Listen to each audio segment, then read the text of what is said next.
ครับสวัสดีครับก็กลับมาพบกับครึ่งบ่ายนะครับช่วงที่2ของงานสัมมนานะครับ Text Trails Tales นะครับ Legacy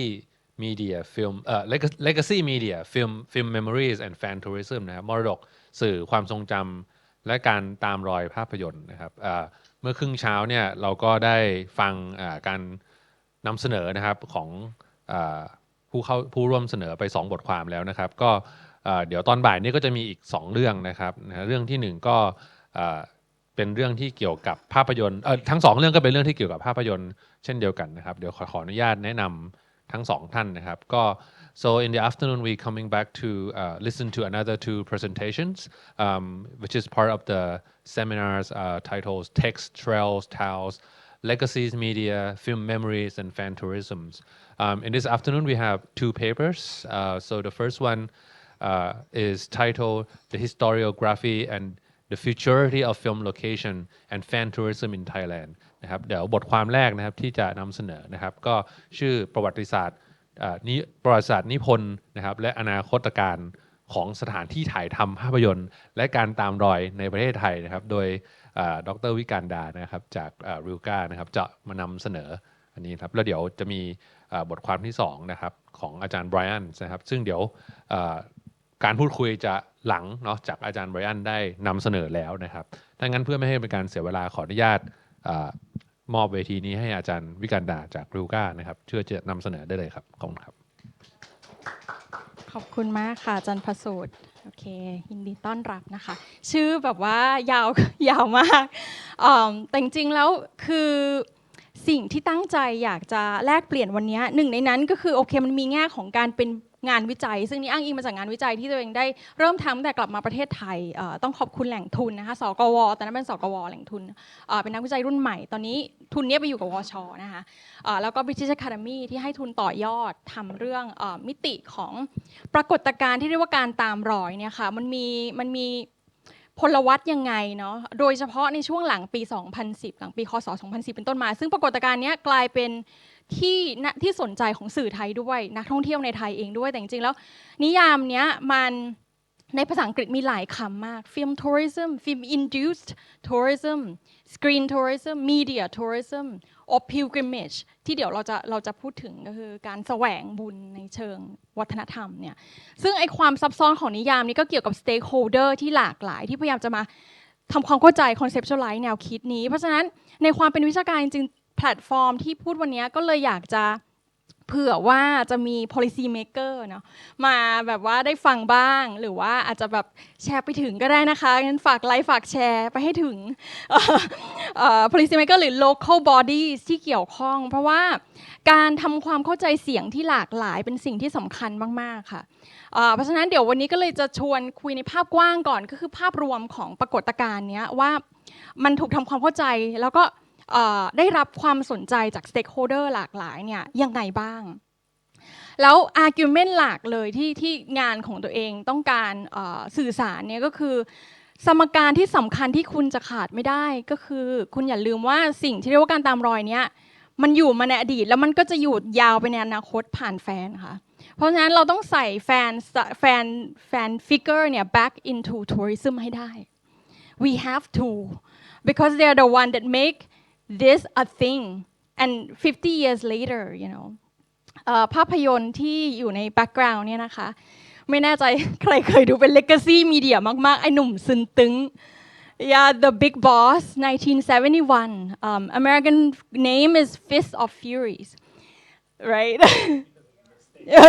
right because of a mistake but it is the film that make Bruce Lee a figure this martial art figure เพราะฉะนั้นภาพยนตร์นี้ค่ะ50กว่าปีแล้วยังมีคนไปตามรอยนะคะที่ปากช่องครึ่งหลังของการพูดคุยก็เลยจะเหมือนแลกเปลี่ยนประเด็นที่ตอนนี้ยังเขียนอยู่นะคะยังเป็น work in progress on Bruce Lee ซึ่งหวังว่ามันจะไปปรากฏในเป็น handbook เป็น edited volume เกี่ยวกับ fan in Asia Pacific fandom นะคะซึ่งธีมของเล่มนั้นเนี่ยมันเกี่ยวกับ fandom and the home ซึ่งไอ้คำว่าโฮมเนี่ยมีนิยามที่หลากหลายมากในมิติของแฟนตาซีนะเป็น virtual home เป็น spiritual home หรือเป็น physical home ของคนที่เป็นเจ้าของร้านธุรกิจที่มีคนไปตามร้อยเราก็รู้สึกว่าคำนี้มัน resonate กับแฟนทัวริซึมในหลายมิติก็เลยทดลองเขียนแต่ว่ามันก็ยังเป็นงานเบื้องต้นเพราะฉะนั้นถ้าใครมีข้อมูลอะไรที่เกี่ยวข้องนี้ยินดีมากๆที่จะแลกเปลี่ยนแล้วก็หาข้อมูลเพิ่มเติมนะคะแต่ว่าส่วนอื่นๆก็คือจะพูดถึงงานที่ทำไปแล้วก็สามารถหาอ่านต่อได้นะคะขออนุญาตเริ่มด้วยการชวนมองภาพรวมว่าเวลาเราพูดถึงการตามรอยในไทยเนี่ยมันมีภาพยนตร์หลายฤดูกาลหลายรุ่นหลายปีพศที่เกี่ยวข้องนะคะซึ่งมิติที่ต่างชาติพูดถึงเวลาพูดถึง Thailand as a film location หรือว่า pilgrimage site เนี่ยก็จะเป็น co-war movies kind of co-war movie made after co-war of course ซึ่งa lot of these films ใช่ไหมภาพยนตร์เหล่านี้เนี่ยส่วนใหญ่ Thailand stand in Thailand เป็นตัวแทนของประเทศอื่นโดยเฉพาะเวียดนามเพราะว่าไม่สามารถไปถ่ายที่เวียดนามได้ด้วยเหตุผลทางการเมืองเนาะแต่ในขณะเดียวกันประเทศไทยก็มีอุตสาหกรรมการซัพพอร์ตภาพยนตร์ต่างชาติที่แข็งแรงมากอาจจะเรียกได้ว่าแข็งแรงที่สุดใน Southeast Asia ในแง่ของทีมในแง่ของ Service Production Company แล้วก็มี Stakeholder ที่เป็นรัฐเนี่ยมาแบบสนับสนุนเนี่ยเข้าสู่นโยบาย Incentive ซึ่งเดี๋ยวจะพูดถึงเราก็จะมีอันนี้ลิสต์เนี้ยไม่ได้ inclusive นะคะแบบไม่ เพราะมันจริงมีเยอะมากแล้วก็ถามว่าลิสต์เหล่านี้ตารวบรวมมาจากอะไรก็มาจากก่อนที่จะมีโลกโซเชียลมีเดียก็จะมีนิตยสารอย่าง Lonely Planet พูดถึงภาพยนตร์เหล่านี้นะคะบางเรื่องหรือว่าแม้กระทั่งมันมีหนังสือตีพิมพ์ Film and Tourism there's books in English recommend journeys like Asia like แล้วก็จะมี columnist เขียน like they recruit travel writers to write thisเราก็จะมีฟิล์มอย่าง co-war film Deer Hunter is a classic one get mentioned all the time ใช่ไหม Killing Fields ก็Thai stand in for Cambodia a lot of stand in แน่นอน007นะคะ James Bond Man and Golden Gun ซึ่งทำให้เกาะตะปูเรียกว่า James Bond's Island มันสามารถ change name of a site ได้อะ Bridge of River Kwai is not called Bridge of River Kwai มันไม่ใช่ชื่อนี้แต่ว่าชื่อสะพานซึ่งจริงเราไม่ได้ถ่ายที่ไทยนะถ่ายที่ศรีลังกาแต่ว่าด้วย memory culture เนี่ยเนาะมันแบบว่าถูกผลิตแล้วก็ถูกตามรอยผ่านผู้ที่สนใจประวัติศาสตร์ก็มีหลายๆเรื่องนะคะมียุค The Beach ก็มีงานวิชาการเขียนถึงในหลายมิตินะคะยุค Bridget Jones Hangover ยังมีคนตามรอยถึงทุกวันนี้นะคะแล้วก็ยุคจริงๆแล้วภาพยนตร์อินดี้เนี่ยมีการตามรอยเยอะนะคะ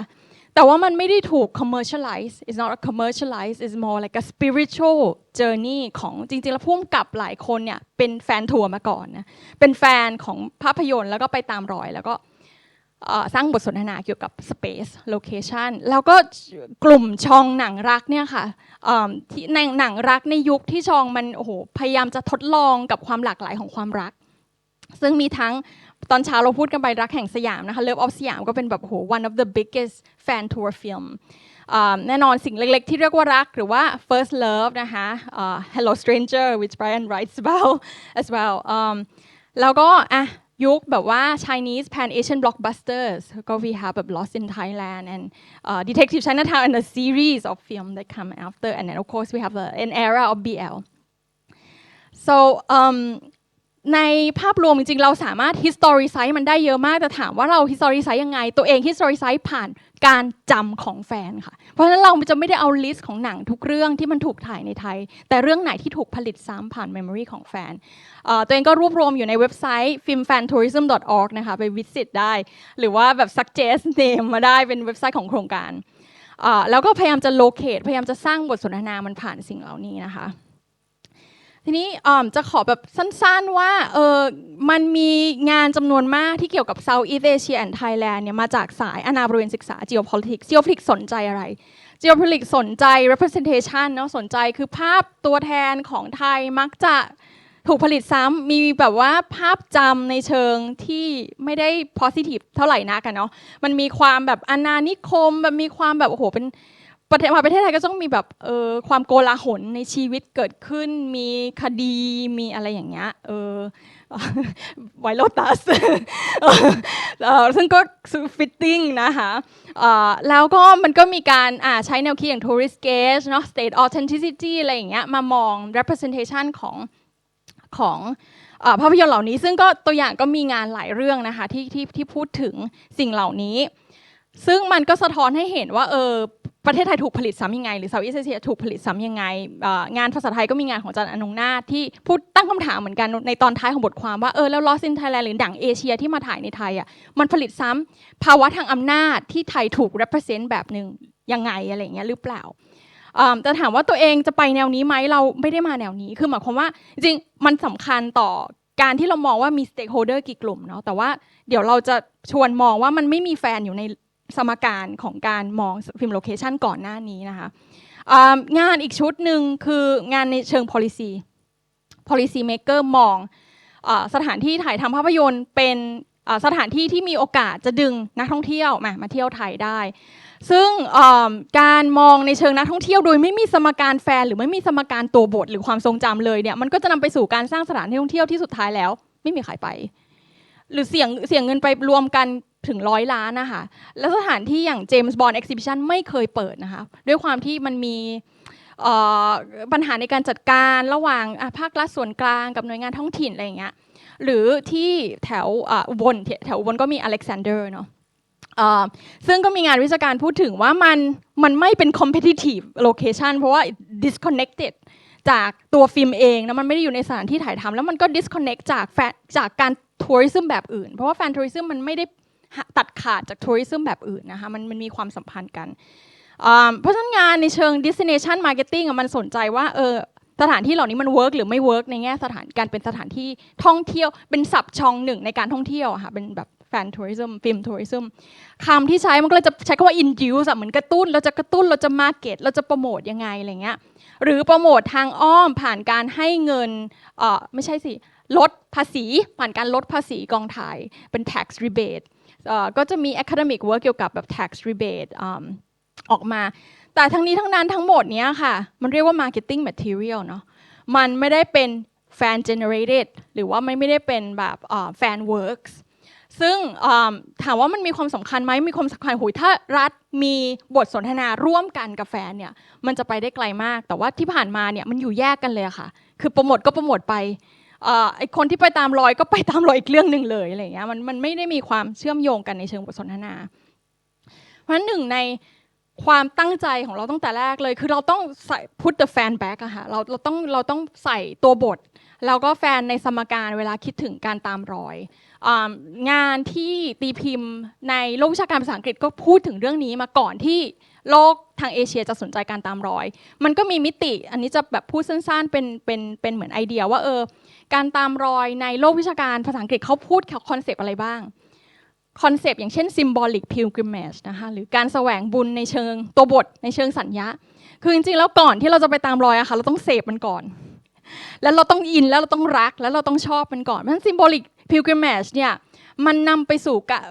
การมองว่าตัวบทอะสามารถทำให้เราเนี่ย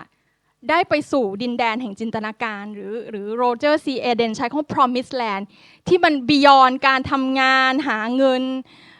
แต่งงานมีลูกจบคือ promised land มันนำเราไปสู่จินตนาการทางความรู้สึกความคิดหรือความเป็นไปได้ในเชิงอัตลักษณ์ beyond habitus คือเขาก็เอาบทเยอมามองว่าถ้า beyond habitus มันจะไปสู่อะไรโดยผ่านตัวบทนะคะงานในเชิงแฟนศึกษาก็มองว่าเรารักตัวบทแล้วเราก็ซื้อ material object ซื้อ DVD ไม่พอนะจริงๆแล้วความรักเราเยอะมากเราสามารถ transfer ไปสู่ space ได้เพราะฉะนั้น space มันเป็น anchor point โดยเฉพาะในเคสที่ในชีวิตประจำวันเราไม่สามารถแสดงความรักได้แล้วเพราะคนนั้นเสียชีวิตไปแล้วดาราคนนั้นเสียชีวิตไปแล้วหรือว่าตัวบทนั้นอ่ะมันเข้าถึงยากมากอะไรเงี้ยมันไม่ได้มีการผลิตซ้ำเพราะฉะนั้นมันเป็น anchor point ของ effective engagement แล้วก็มีการพูดถึงว่าจริงๆการไปตามรอยมันมีจริตของการตามรอยมี ritual practice ที่แฟนแต่ละกลุ่มเนี่ยเขาก็ไปทำตามในอังกฤษก็จะมี practice แบบนึงในไทยอะไรอย่างเงี้ยการศึกษา ritual เหล่านี้จริงๆมันก็เกี่ยวข้องกับ memory making เนาะคือการสร้างความทรงจำที่มันต่างกับ การตามรอยในเชิงศาสนาแต่มันก็มีความคล้ายคลึงกันในแง่ของเราได้ใกล้ชิดตัวบทที่เราแบบโอ้โหแบบรู้สึก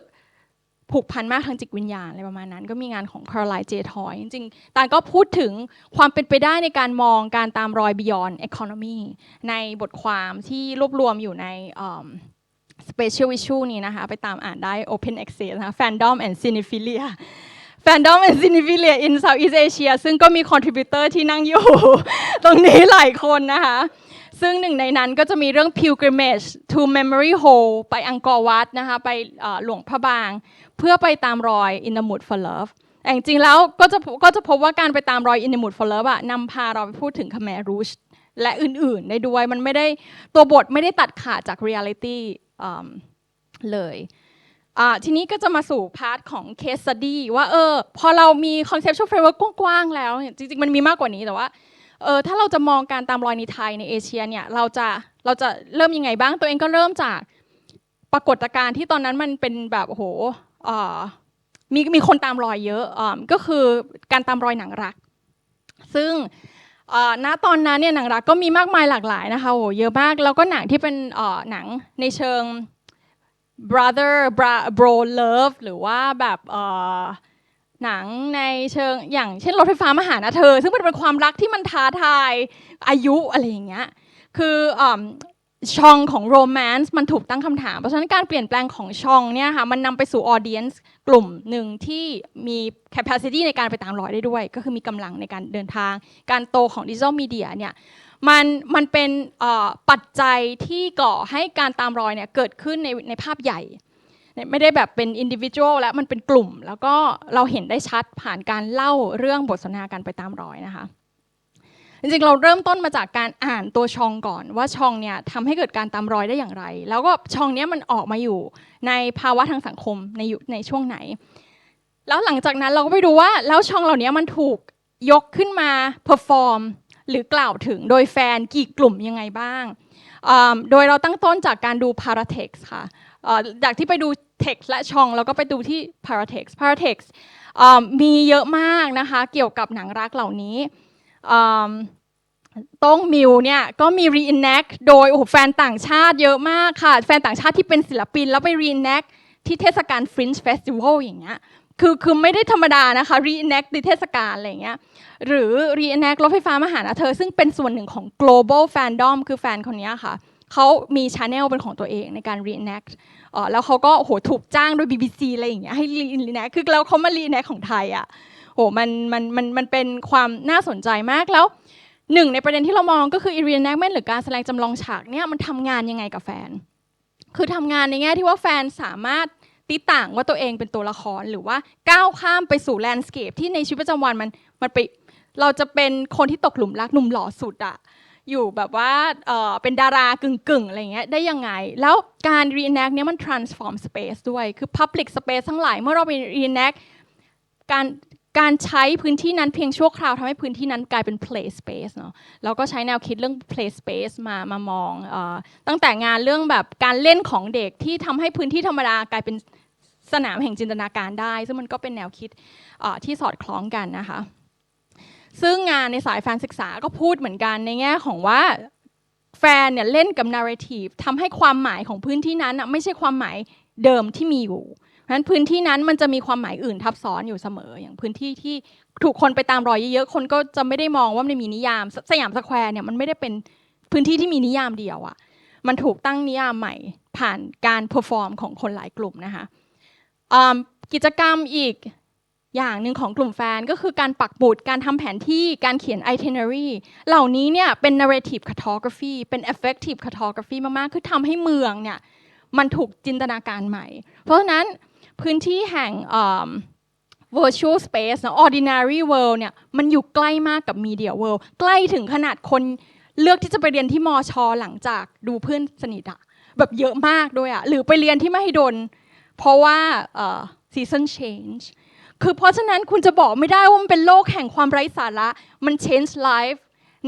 ในความเป็นจริงได้เพราะฉะนั้น ritualized space is real as much as imagine มันใกล้กันมากพรมแดนนี้ก็มีการพูดถึงว่าไอความการ transcend habitus เนี่ยผ่านสเตจที่เทอร์เนอร์เรียกว่า liminal stage เนาะโหเราสามารถเป็นทำในสิ่งที่เราอาจจะทำไม่ได้โดยใช้ไอตัวฟิกชันเนี่ยเป็นสื่อนะคะแล้วมันก็มีพลังทางการเมืองเมื่อกี้เราพูดไปถึงรักแห่งสยามเนาะมันสามารถกิจกรรมของแฟนเนี่ยสามารถไปสู่กระบวนการขับเคลื่อนเพื่อเซฟสถานที่บางสถานที่ที่มันไม่ถูกให้คุณค่าแต่มันมีคุณค่าทางความรู้สึกของคนบางยุคบางคนความทรงจำและจริงๆถ้ามองกลับไปในเชิง policy อีกว่าเมืองนี้เป็นเมืองของใครเมืองนี้คนอยากอยู่จินตนาการของเมืองเป็นเมืองแบบไหนที่ควรจะน่าอยู่อะไรอย่างเงี้ยมันก็มีความใกล้กับฟิกชันพอสมควรอันนี้ก็คือมองผ่านมุมของแฟนที่ไปตามรอยหนังรักซึ่งมันเป็นหนังที่อบอุ้มความจินตนาการความฝันที่เราอยากมองเห็นอะไรเงี้ยแต่ละช่องเนี่ยก็มีเนเจอร์ของ engagement แต่ละแบบนะคะเดี๋ยวไปดูบูสลีก็จะเห็นว่ามันก็จะมีจินตนาการหรือจินตกรรมหรือการ engage กับ space อีกแบบหนึ่งจะสั้นๆหนังอินดี้นิดนึงว่าหนังอินดี้เนี่ยก็มีพลังในการตามรอยหรือว่า pilgrimage ของหนังอินดี้เนี่ยก่อให้เกิดประพันธกรใหม่ๆเยอะมากค่ะคือศิลปินที่reenact ในเชิง cinefy เนี่ยไม่ใช่ reenact แบบ perform นะคะอยู่ต้องใช้ camera lens เหมือนกันต้องเกรด color สีเหมือนกันเราต้องไปหาว่าโลนี้อยู่ตรงไหนใช้กล้องเลนส์เท่าไหร่แล้วการเขียนถึงคือการโปรโมท authorship ค่ะคือเรา celebrate ในฐานะเรา tribute เรา pay homageเพราะฉะนั้นมันมีนัยยะของการให้คุณค่าในเชิงศิลปะและศิลปินสูงมากในแง่ของ cinephilia เนาะเพราะฉะนั้น cinephilia take one เนาะนี่ก็ยืมมาจากโทมัส แอลเซอร์ cinephilia take one หรือการตามรอย take one อ่ะมันคือการตามรอยในเชิง ontology ค่ะของซีนีมาหรือของมีเดียมนั้นคือเราต้องคำถามกับมีเดียมนั้นว่ามันทำงานกับเรายังไงทำไมเราถึงชอบมันแต่ take two เนี่ยจะเป็น take แห่งความมีความเป็นแฟนดอมสูงก็คือเราจะฟินในเชิงผัสสะยังไงซึ่งมันก็จะเป็นการแบบทำมีมอะไรอย่างเงี้ยสร้างแบบว่าสตอรี่เพื่อที่จะ commemorate ตัวประพันธกรเองแล้วก็พ่วงออเทอร์ชิพของตัวเองคนที่ตัวเองเขียนถึงก็คือพี่เต๋อนวพลเงี้ยกับความเป็นหว่องทุกคนก็จะนึกถึงเต๋อหว่องอะไรเงี้ยซึ่งเต๋อก็ reenact ฉากหว่องกาไวใช่ไหมกระทำความหว่องในหนังของเขาเองซึ่งมันเป็น co-creative authorship อะไรบางอย่างซึ่งตามอ่านได้ในfilm authorship and transmedia culture นะคะซึ่งก็มีบทหนึ่งเลยเขียนว่าการเป็นออเตอร์เนี่ยค่ะไม่ได้เป็นแค่เรื่องเทคแต่เป็นเรื่องของ material และ special culture ด้วยก่อนหน้านี้คนจะพูดถึง authorship ในเชิงแค่ตัวบทเนาะแต่ว่าจริงๆแล้ว transmedia authorship มันข้ามแพลตฟอร์มข้าม space ข้าม material object นะคะเราต้องซื้อของอะไรอย่างเงี้ยประเด็นสุดท้ายที่อยากจะแตะก็คืออย่างที่บอกว่าไอ้ความหลากหลายของกลุ่มแฟนเนี่ยมันเล่นกับพื้นที่และ text ต่างกันเพราะว่า nature ของ affective relationship กับตัวบทต่างกันหรือกับช่องงานบรูซลีเนี่ยยังอยู่ในขั้นตั้งต้นก็เลยจะไม่ได้ละเอียดมากนะคะแต่ว่าแชร์ไว้เผื่อมีใครอยากจะให้ข้อเสนอแนะเพิ่มเติมเอาไปเขียนต่อหนังเรื่องนี้นะคะมันมีความน่าสนใจตรงที่มันเป็น key text มากๆในบรูซลีแฟนดอมเพราะว่าสำหรับอันนี้เขียนโดยโชว์รูมเชฟฟิลด์นะคะเป็นอาร์ตเฮาส์ซีนีมาที่ดังมากของเชฟฟิลด์เขาฉาย 4K restoration เมื่อปี 2023 ของหนังเรื่องนี้นะคะซึ่งก็ถ้าแบบว่าสั้นๆว่าหนังเรื่องนี้เกี่ยวกับคือหนุ่มฮ่องกงคนหนึ่งมาทำงานที่โรงน้ำแข็งที่ไทยแล้วก็บอกแม่ว่าจะไม่หาเรื่องกับใครจะไม่แบบทะเลาะกับใครแต่ว่าสุดท้ายก็ต้อง break promise กับแม่เพราะว่าเพื่อนถูกบูลลี่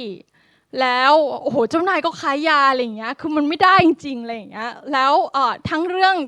almost the entire film มันมีฉากตอนต้นที่ถ่ายที่กรุงเทพเนาะฉากที่ท่าเรือแต่ว่าเกือบทั้งเรื่องถ่ายที่ปากช่องค่ะซึ่งณตอนนี้ก็ยังมีคนไปตามรอยแต่จริงๆอยากจะตามไปให้ย้อนกลับไปถึง50 ปีเลยเพราะตัวเองย้อนกลับไปไม่ได้ถึงนะว่ามันแต่ละเวฟของการตามรอยเนี่ยมันมีช่วงไหนบ้างแต่ว่าจะ trace เท่าที่ trace ได้ให้เห็นภาพนะคะในแง่ของ symbolic ก่อนเนาะคือ symbolically เนี่ยตัวละครเนี้ยค่ะมันนำไปสู่การตามรอยในเชิงcharacterness character กับคนดูเนี่ยเพราะว่าคือบูลลี่เล่นเป็นคนเป็น underdog อะเป็นผู้ที่แบบถูกกระทำแล้วก็สุดท้ายก็ overcome บูลลี่คือมันเป็นโหแบบ coming of age ของคนที่เป็น marginal เป็น diasporic อะไรอย่างเงี้ยเพราะฉะนั้น แฟนเนี่ยก็จะ resonate กับตัวละครมากๆคือคนที่เขียนถึงประสบการณ์ของเขาตอนที่เขายังเด็กแล้วเขาดูหนังเรื่องนี้แล้วเขารู้สึกว่าโหเขาได้เติบโตทางแบบจิตวิญญาณอะไรเงี้ยโดยเฉพาะ male white audience เนี่ยจะ resonate มากๆกับบรูซลีก็เขียนถึงหรืออาจจะไม่ได้เป็น white แต่เป็นแบบ diasporic เพราะว่าคนที่ตามรอยมีทุกชาติเลยมีญี่ปุ่นสเปนเยอรมันแบบ so many แต่ว่าส่วนใหญ่ก็เป็นผู้ชายซึ่งก็จะพูดถึงภาวะที่ตอนที่เขาดูหนังเรื่องนี้แล้วเขารู้สึกยังไงนะคะทีนี้ถ้าไปดูในแง่ของคนที่ไปตามรอยมันก็จะมีเรื่องเล่าของแฟนแต่มันมีเรื่องเล่าของแฟนที่เป็น expat ที่อยู่ไทยซึ่งจะมีความ complicate คือจะมี identity ที่ต่างกับแฟนที่มาเป็น tourist ทั่วไปแล้วงานนี้ที่ตัวเองอยากจะเขียนถึงเพราะว่ามันเกี่ยวข้องกับคนที่เราไปพอเราไปตามรอยที่ปากช่องเราก็จะได้เจอเจ้าของสถานที่ซึ่งโอ้โหมีความน่าสนใจหลากหลายกลุ่มมากอะไรเงี้ยมีทั้งคนพยายามทำธุรกิจมีทั้งคนที่รู้สึกจะอะไรยังไงทำไมแบบมัน intrusive อะไรเงี้ยก็เลยพยายามจะ work out a relationship ความหลากหลายของคนที่อยู่ใน space นี้ค่ะกลุ่มที่เป็นแฟนทั่วไปกันนะคะก็คือ paratext ที่เราเห็นจากการตามรอยเนี่ยมันมีความหลากหลายมากแล้วรู้สึกได้ถึงพลังของ generative afterlife ของบรูซลีเสียไปแล้วด้วยอายุยังเยาว์แต่เขามี afterlife ที่อยู่ในทั้ง official อันนี้คือเป็นภาพยนตร์ที่ถูกทำมาเป็น documentary นะคะBruce Lee Tracking the Dragon หรือว่าอันนี้ก็คือแบบตามดูได้ในแพลตฟอร์มอะไรเงี้ยหรือว่าเป็นเหมือนงานของแฟนดอมซึ่งก็อยู่ในหลายแพลตฟอร์มอย่างเช่นการเปรียบเทียบแต่ละปีใครไปปีไหนก็เปรียบเทียบเอาว่าสถานที่เปลี่ยนไปยังไงหรือว่าการใช้ AI มา generate undeleted scene เพื่อให้เห็นrelationship อะไรบางอย่างในตอนถ่ายของผู้กำกับกับบรูซลีที่อาจจะไม่ถูกกันอะไรอย่างเงี้ยหรือการเปรียบเทียบโลเคชันแล้วก็ชวนให้คนจดจำว่าจำระฆังนี้ได้ไหมในหนังมันยังมีอยู่นะอะไรอย่างเงี้ยซึ่งเราก็รู้สึกว่าไอ้ generative afterlife เนี่ยหรือแม้กระทั่งการบอกว่าที่วัดที่เป็นบ้านของ Big Boss เนี่ยนะเขาก็มีโปสเตอร์บรูซลีอยู่นะอะไรอย่างเงี้ยเพื่อชี้ชวนให้คนเนี่ยไปตามรอยต่ออะไรเงี้ยซึ่งความน่าสนใจของการตามรอยคือมันเป็นการผลิตความรู้เกี่ยวกับบรูซลีของแฟนบรูซลีให้คนอื่นๆที่เป็นแฟนได้เหมือนมาหาข้อมูลต่อหรือที่สำคัญคือให้ลูกหลานได้รู้จักกับบรูซลีซึ่งมันเป็นแบบโอ้โหสำหรับเรารู้สึกว่ามันเป็น alternative education แบบหนึ่งมันเป็นสำหรับคนที่ไม่เคยดูหนังบรูซลีมันเป็น post memory แล้วก็จะมีงานที่พูดถึงว่าไอการ transmit knowledge เกี่ยวกับสิ่งที่แต่ละคนชอบแต่ละคนรักอย่างมีงานเขียนถึงเซลีนาซึ่งเป็นLatino star ว่ามันมีความสำคัญต่อ Hispanic family Hispanic mom ยังไงซึ่งเวลาเราอ่านงานนั้นมันมีความ resonate กับเวลาคนเขียนถึงบรูซลีแล้วเล่าให้ลูกฟังพาลูกมาดูอะไรเงี้ยมากๆมันมีการ communicate ตัวตนของคุณพ่อให้กับคุณลูกอะไรเงี้ยเราก็รู้สึกว่ามันมีการสั่งสมความรู้เกี่ยวกับบรูซลีที่เป็น genealogy บางอย่างจากคนแต่ละกลุ่มที่เป็นแฟนนะคะเพราะเป็น expat ความน่าสนใจคือจะมี expat ที่อยู่ไทยมาตั้งนานแต่เพิ่งรู้คือเป็นแฟนบรูซลีมาตั้งแต่เด็กแต่ว่าเพิ่งรู้ว่าเฮ้ยมันถ่ายที่ปากช่องตอนที่เหมือนครอบครัวไปเที่ยวเชียงใหม่มันรู้ว่าปากช่องอยู่ตรงไหนคือปากช่องมันไม่ได้อยู่ในแมปของไทยทัวริซึมอะค่ะครอบครัวไปเชียงใหม่อย่างอันนี้เป็นอาจารย์เนาะครอบครัวไปไปเขาใหญ่แล้วก็ผ่านทางเข้าปากช่องแล้วก็โอ้ my god ปากช่องอยู่ตรงนี้แล้วก็แบบว่าตื่นเต้นมากแล้วก็เขียนบล็อกเขียน everything สร้างเพจเพื่อบอกให้โลกรู้ว่าคุณรู้ไหมว่าหนังเรื่องนี้ถ่ายที่ปากช่องและปากช่องมันอยู่ตรงไหนอะไรเงี้ยซึ่งมันเป็นการแชร์ความรักความผูกพันกับบรูซลีที่เขามีมานานอะไรเงี้ยแต่ในขณะเดียวกันคือก็มีคนที่รู้จักไซต์นี้มานานแล้วก็กึ่งเป็น authority figure ในการให้ข้อมูลบนแพลตฟอร์มออนไลน์อะไรเงี้ยมันก็จะมีเซนส์ของความเป็น gatekeeper อะไรบางอย่างเป็นแบบเขามี cultural capital ที่คนอื่นอาจจะไม่มีเข้าถึงซอสบางอย่างได้อะไรเงี้ยแล้วก็มีความรู้สึกว่ามันมี tension ระหว่างกลุ่มใน expat เองหรือเปล่าอะไรเงี้ยแล้วก็ถาม expat ที่เราไปเจอที่เขาเปิดคาเฟ่ซึ่งก็จะมีกลุ่มที่เปิดคาเฟ่นะเปิดคาเฟ่บรูซลีอยู่ตรงโรงแรมริมทานอินซึ่งเป็นโรงแรมที่บรูซลีมาพักตอนที่ถ่ายหนังเมื่อ50 กว่าปีที่แล้วนะคะแล้วก็ในคาเฟ่นั้นก็จะมีหน้าจอฉายภาพบรูซลีจากหนัง Big Boss อย่างเงี้ยเขาบอกว่ามันอาจจะอยู่ไม่รอดแล้วเนี่ยแล้วเจ้าของริมทานอินก็อาจจะเอามาทำเองแล้วอะไรเงี้ยซึ่งมัน คือมันก็มีไดนามิกของ power relation ในความเป็นเจ้าของพื้นที่อะไรเงี้ยทั้งพื้นที่ทางความรู้เนาะแล้วก็พื้นที่จริงของแต่ละกลุ่มอะไรเงี้ยซึ่งตัวเองยังไม่ได้สุดท้ายอันนี้ยังไม่ได้เขียนนะคะนี่เป็นแค่ข้อมูลดิบที่มาแชร์ว่าเรารู้สึกว่ามีไดนามิกของแต่ละกลุ่มแฟนที่น่าสนใจแล้วมันมีกลุ่มแฟนที่แบบไม่ visible ไม่ visible คือผู้หญิงอาม่าทั้งหลายที่ให้ข้อมูลหนูพานั่งมอไซค์ไปหาแบบสถานที่ที่บรูซี่ตกหลุมรักกับผู้หญิงไทยอาม่าบอกเฮ้ยเขาสร้างหมู่บ้านแล้วเธอไปก็ไปไม่ถูกหรอกเดี๋ยวม่าพานั่งมอไซค์ไป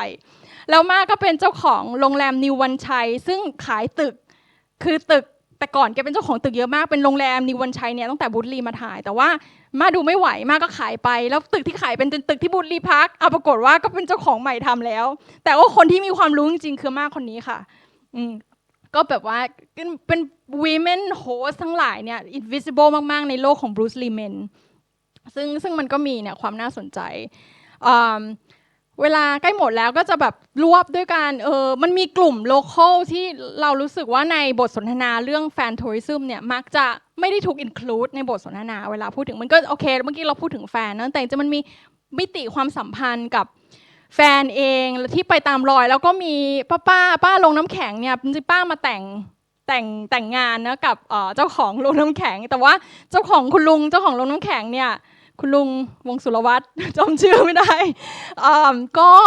บอกคือแกก็ไม่ได้อินขนาดนั้นแต่ลูกชายแกเนี่ยจะเป็นคนที่ช่วย facilitate นักท่องเที่ยวแต่ว่าคุณป้าน่ารักมากคุณป้าประกาศออกไมค์มีอาจารย์มาทำวิจัยตามรอยทุกคนช่วย facilitate ประกาศออกไมค์ลงน้ำแข็งนะคะซึ่งคุณป้าก็เอา DVD ที่มีคนมาถ่าย documentary ให้ดูอะไรอย่างเงี้ยคือน่ารักมากแล้วโอ้โหมี genuine host มากมายที่พร้อมจะเล่าเรื่องการเปลี่ยนแปลงของเมืองพร้อมกับที่บูสลีมันแบบกลับไปกลับมามีคนมาตามรอยนี้ให้เราฟังแน่นอนในขณะเดียวกันก็มีคนที่แบบ I have no idea ก็คือปากช่องก็เป็นอย่างนี้แหละไม่ค่อยมีคนแล้วอะไรเงี้ยก็แบบ indifference ในขณะเดียวกันก็มีเนี่ยค่ะอย่างเมื่อกี้ที่บอกคาเฟ่ของคุณลุง expat ที่ตอนนี้ถูก take over ด้วยเจ้าของโรงแรมนะคะคาเฟ่ก็อาจจะไม่มีอยู่แล้วอะไรเงี้ยจริงๆตอนตันไปไม่มีคาเฟ่นี้เลยค่ะตันไปเดินม้าแล้วตันก็คุยกับพี่ที่ดูแลโรงแรมว่าพี่ไม่ทำเองเหรอคะปรากฏผ่านไม่กี่เดือน renovate สุดฤทธิ์ก็เป็นความน่าสนใจของข้อมูลดิบแล้วกันทีนี้ถามว่าเราจะทำอะไรต่อกับการตามรอยเรารู้สึกว่าพอเราได้ศึกษาในหลายมิติหนึ่งการตามรอยมันคือ multi layer size and stakeholder และ temporality มากๆเพราะฉะนั้นการ include เสียงที่หลากหลายเนี่ยคิดว่าสำคัญเสียงหนึ่งที่ตัวเองเขียนงานแยกออกไปคือเสียงของ location scout ค่ะเขามีบุคคลที่สำคัญมากในการพากองถ่ายไปถ่ายตามสถานที่ต่างๆซึ่งบุคคลเหล่านี้ก็มีความสัมพันธ์ที่ใกล้ชิดกับเจ้าของสถานที่อะไรเงี้ยหรือว่ามิติของเทคโนโลยีนะคะแล้วก็ creativity ของแฟนซึ่งมันสำคัญต่อปฏิบัติการตามรอยแล้วก็พาราเทคที่ออกมานะมีคนเขียนเรื่องการทำ deep mapping ใน Cambridge อะไรอย่างเงี้ยแบบโอ้ advanced มากแต่ว่าในไทยเนี่ยเราก็ยังเล่นกับโซเชียลมีเดียเป็นส่วนใหญ่ยังไม่ไปถึงแบบว่าการเล่นกับเทคโนโลยีอย่างเช่นโหเราจะทัวร์ยังไงผ่านแอปอะไรอย่างเงี้ยยังไม่ค่อยมีในเชิงการตามรอยแล้วสุดท้ายสิ่งที่เราสนใจมากๆคือในเชิงของการศึกษาภาพยนตร์ศึกษาเองเนี่ยการตามรอยมันช่วยให้เรามองมิติการผลิตแล้วการเสพภาพยนตร์การผลิตที่มันข้ามชาติและข้ามคือการใช้โลเคชันบางโลเคชันแล้วมันจริงมันไทยกับฮ่องกงมี relationship ในช่วงโควอยังไงถนนมิตรภาพมีความสำคัญยังไงต่อการเกิดของเรื่องนี้คือเราสนใจไทยฮ่องกงฟิล์มเมคกิ้งในยุคอดีตจนมาถึงหว่องกาไวซึ่งมาถ่ายที่ไทยอะไรเงี้ยมันมี relationship ยังไงในเชิง legacy media แล้วก็ transnational cinema รวมไปถึงถ้าเราจะมองเรื่องศิลปะภาพยนตร์และเมืองเนี่ยมันมีความเป็นไปได้ที่จะมองมากกว่าแค่เราจะจัดดีไซน์วีคปัจจุบันยังไงหรือ history ที่มันใกล้กับหรือว่าจริงๆตอนนี้ในกรุงเทพก็มีการทำงานกับ historical site เยอะแต่เราคิดว่าในพื้นที่ต่างจังหวัดอ่ะมันมีความเป็นไปได้ในการมองพื้นที่เหล่านี้ในหลายมิตินะคะอย่างโปรเจกต์ที่เราชอบมากก็คือ European Film Academy เนี่ยเขา recognize film fan tourism เนี่ยค่ะให้เป็นแบบ ฟิล์มซิตี้อะไรอย่างเงี้ยก็ไล่มาเลยในกี่ประเทศละ8-9 ประเทศก็มีการ list historical site ที่เป็นแบบฟิล์มโลเคชันอะไรเงี้ยอย่างในอังกฤษก็ Notting Hill อะค่ะนี่ก็ไปตามรอยมา Blue Door yes ก็เป็น is listed in the European Film Academy อะไรอย่างเงี้ยโอเคก็ประมาณนี้ค่ะหมดเวลาพอดีโอเคค่ะสนุกเป็นภาษาอังกฤษเนาะโอเค so very briefly in English, so I gave an overview of this phenomenon of film fan tourism in the context of Thailand and Southeast Asia by starting with a kind of looking at the different kind of era. So kind of Cold War film made after Cold War, Thailand was standing for Vietnam and the kind of geopolitical works that came out of that. And it's very important to look at those power dynamic, but it's not the only way. Right, the state looked at it from entirely different way, which is marketing and promotion, and how it is important as a I think film scholar, media scholar, and particularly those interested in fan to put the fans back into the conversations. So I looked at different ways in which different groups of fans engage with the text and how it gives back to film study or fan study itself. So different genre, different type of fans do different things. I talk about the romance genre and how it has kind of allowed the fan to perform, to transform this kind of public space into imagined spaces. In Thailand, many people decided to study in Chiang Mai, for example, from a local Thai film called Diada Ganda. Or เพื่อนสนิท right or Lost in Thailand led to another wave of I think tourists as well as people migrating, so it's related to also to migration. I talked about art films and how it is also the way that fans reenact their cinephilia is by actually remaking those shots, like reconstructing the scenes by looking at the color grading, the different kind of ratios, and how those allow them to perform their own authorship, while at the same time commemorate the authorness of these different filmmakers. And in the transmedia world, in which authors rely on different stakeholders, not just the festival, to make them recognized. So these paratexts is actually part of the transnational landscape of authorship today. Otherwise, you just kind of not get remembered. You just lost in the time. I lastly end with the kind of action fan of martial art fan of Bruce Lee is an early stage of collecting data and observations of how these different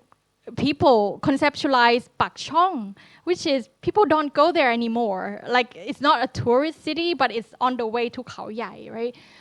But it has such an important meaning for fans more than 50 years now. And expat would conceptualize the space through different degree of this kind of pop cultural capital that they have with the knowledge of the location owners and so on. And the other groups, I mentioned the location owners, the businesses, then the women who often get sidelined, I think, in the paratext or any stories about fan, but they are so important in making this site actually welcoming and giving so much support to the fans. And I think considering all these different power relations, I end my talk by talking about how fan tourism is not one thing, it's multi-layered thing with multi-layered stakeholders. It has different creativity and technology involved. And it also had a lot to give to fan studies and film studies, screen study in the future. And if I, again, end with the kind of idea for policy maker and stakeholder, I think the way to incorporate this dynamic is important to think about it, to go forward, rather than, okay, we have lots of money, we're going to build these monuments, and nobody comes. So that's it. So thank you very much. ขอขอบคุณอาจารย์วิกันดานะครับตะกี้ขออภัยลืมแนะนำต้นสังกัดอาจารย์วิกันดานะครับตอนนี้อาจารย์วิกันดาก็เป็นผู้ช่วยศาสตราจารย์ด้านภาพยนตร์และวัฒนธรรมศึกษาใช่ไหมเต็มๆนะครับที่RILCA ซึ่งย่อมาจาก Research Institute for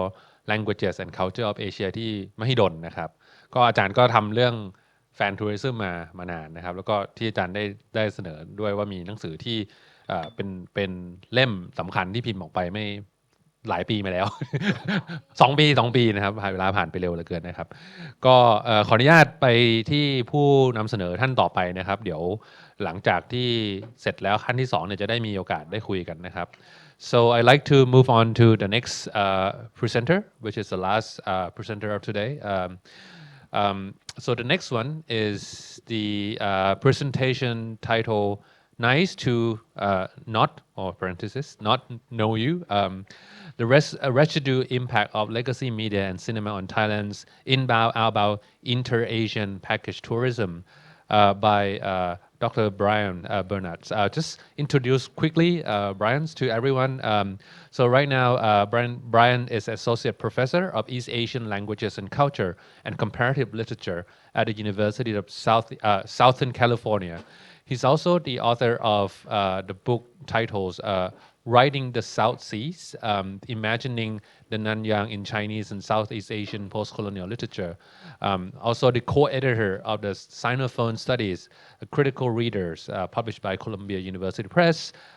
Brian's articles have appeared in journals such as Inter-Asia Cultural Studies, Prisms of Theory and Modern Chinese Literature, Positions, Asian Critique and Asian Cinemas, and he's currently working on 2 monographs. So the first one is Inter-Asian Cinema, Migrant Labor, Popular Culture, Tourism, and the other one is Translingual Micro-Affections, Sinophones, Flash Fiction, and Short Films in Southeast Asia. He's also the co-editing of the volume with his colleagues and titles Inter-Asian Media Frictions, creative labor and co-production and outsourcing. And right now he's also the visiting scholars, if I use the term correctly, visiting scholars professor at RILCA, Mahidol University as well. So without further ado, I'll just give this mic to Brian. Thank you. สวัสดีครับทุกคนผมยินดีมากที่ได้มาประชุมกับอาจารย์และนักศึกษาทุกคนนะครับก่อนอื่นอยากจะแสดงความขอบคุณต่ออาจารย์พสุทธิ์อาจารย์ชัยรัตน์อาจารย์นัทนายและอาจารย์วิกันดาที่มีบทบาทสำคัญในการจัดระเบียบพวกเราวันนี้นะครับผมก็อยากจะขอบคุณสภาวัฒนธรรมเอเชียและผู้สนับสนุนมหาวิทยาลัยหลายท่านของเราด้วยนะครับ So good afternoon, everyone. I'm pleased to present my research here with all those joining us in person and online today. And before I begin, I'd like to thank Professors Pasut, Chairat, Natanai, and Wikanda for the role they've played in organizing this wonderful event. I'd especially like to thank the Asian Cultural Council for providing the critical funding to make this event happen. And I'd also like to express my gratitude to the institutional sponsors from our respective universities. For my talk, I'm going to offer my introduction and conclusion in both Thai and English, but the body of my presentation will be in English. ผมจะนำเสนอบทนำและข้อสรุปโดยใช้ทั้งภาษาไทยและอังกฤษนะครับแต่เนื้อหาการนำเสนอจะเป็นภาษาอังกฤษหมดครับงานนำเสนอนี้จะสะท้อนถึง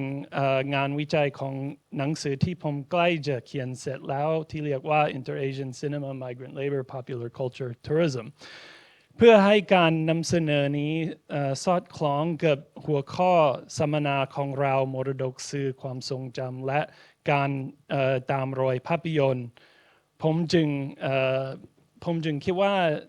จะสรุปกิจกรรมวิจัยที่เกี่ยวข้องบางส่วนที่ผมทำมาในช่วงที่ผ่านมาที่เป็นอาจารย์รับเชิญที่สถาบันวิจัยภาษาและวัฒนธรรมเอเชียของมหาวิทยาลัยมหิดลนะครับจุดประสงค์ของการวิจัยที่ผมจะนำเสนอคือค้นหาว่ามรดกสื่อยังมีความสำคัญในแผนการเดินทางท่องเที่ยวแบบแพ็กเกจสำหรับนักท่องเที่ยวไทยที่ไปเกาหลีใต้และนักท่องเที่ยวจีนแผ่นดินใหญ่ที่มาเชียงใหม่หรือไม่คำถามที่พูดถึงที่นี่จะรวมถึงมรดกซีรีส์เกาหลีที่ดังช่วงทศวรรษ Y2K และภาพยนตร์ตลกจีนเรื่อง Lost in Thailand หรือที่ภาษาไทยจะเรียกว่า แกงม่วนป่วนไทยแลนด์ที่ดังหลังจากปี 2555 ยังมีบทบาทที่เหลืออยู่แบบไหนในจินตนาการของนักท่องเที่ยวที่ยังคงซื้อแพ็กเกจทัวร์เหล่านี้มรดกสื่อและภาพยนตร์เหล่านี้ยังคงจัดโครงสร้างโปรแกรมทัวร์แบบแพ็กเกจในลักษณะแบบไหนเรารูปแบบการท่องเที่ยวแฟนๆต่างๆที่เคยกำหนดกระแสการท่องเที่ยวข้ามชาติในเอเชียในยุคก่อนหายไปหรือเปลี่ยนไปเฉยๆหรือเปล่าเนื้อหาจะค่อนข้าง non-academic นะครับเพราะว่าจะพูดถึงประสบการณ์ในทัวร์เหล่านี้ส่วนตัวนะครับประสบการณ์ส่วนตัวนี้จะบ่งชี้ว่าความน่าดึงดูดใจของมรดกสื่อและภาพยนตร์เหล่านั้นทำให้ความสำคัญของนักท่องเที่ยวลดลงไปมากไม่ว่าเป็นชาวไทยที่เที่ยวเกาหลีใต้ช่วงฤดูหนาวเพื่อให้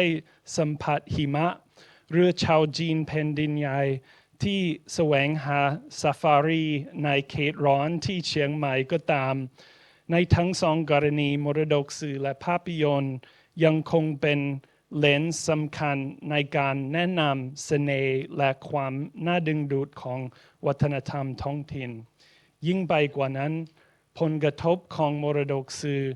ต่อโครงสร้างพื้นฐานของอุตสาหกรรมการท่องเที่ยวขาเข้าและขาออกของไทยนั้นยังเห็นชัดอยู่นะครับ So my presentation today reflects this capstone research to a book I'm currently finishing called Inter-Asian Cinema, Migrant Labor, Popular Culture, Tourism. And to align my presentation with the theme of our seminar, Text Trails Towns,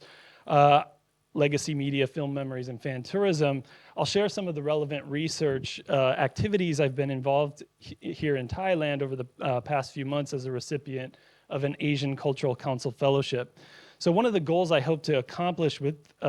during my stint at Mahidol was to get a sense of whether the specific legacy media and cinema that initially inspired very specific trajectories of inter-Asian tourism are still important several years later in the packaged tourist itineraries for outbound Thai travelers to South Korea and inbound mainland Chinese travelers to Chiang Mai. So questions that I will address include what residual role did the wildly popular K-dramas of the 2000s and the 2012 mainland Chinese film Lost in Thailand play in the imaginations of the travelers who still purchase these packaged tours? In what ways do these legacy media and cinema continue to structure package tour itineraries?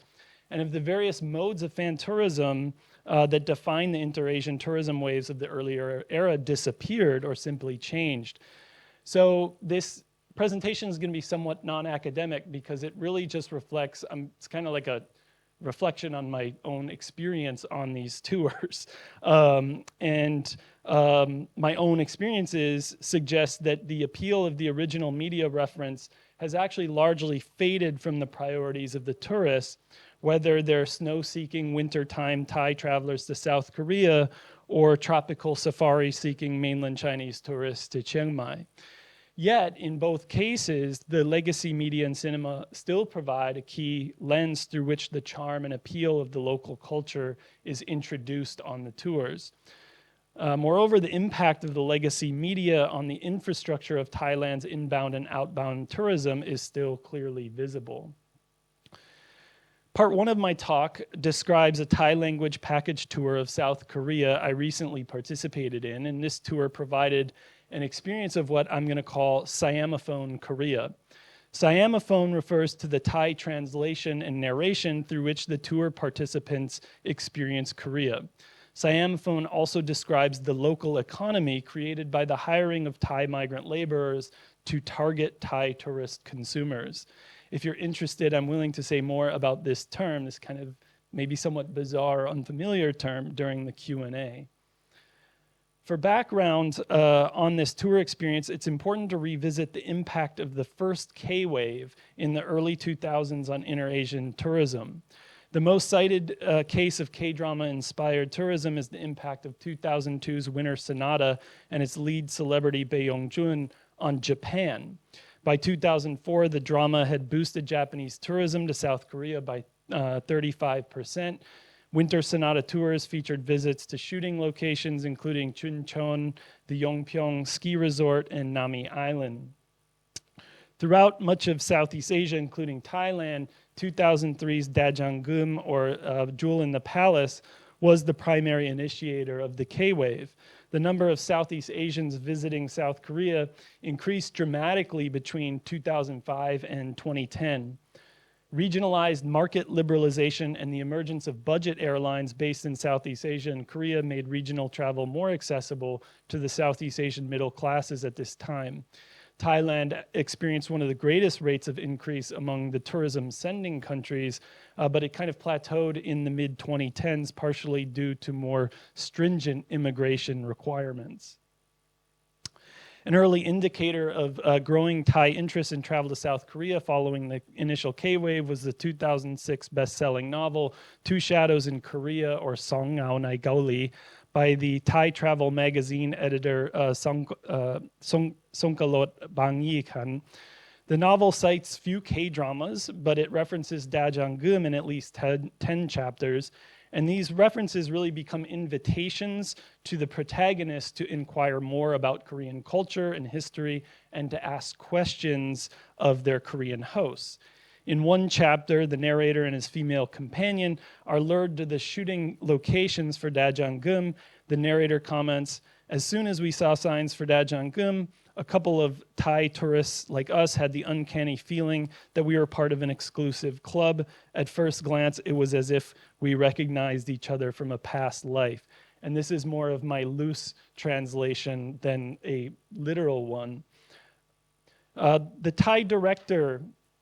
Banjong Pisantanakun adapted the novel Two Shadows in Korea to make Hello Stranger, or Gwenmun Ho, in 2010.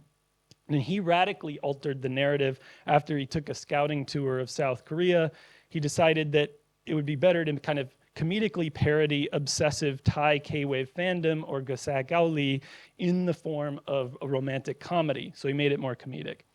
According to Banjong, the popular film further inspired Thai tourism to Korea, helping produce a more than 40% uptick in the year after its release. The primary K-drama subject to satire in Hello Stranger is Winter Sonata and its leading star Bae Yong-jun. The most important K-drama site visited by the protagonist is Nami Island's Winter Sonata Park.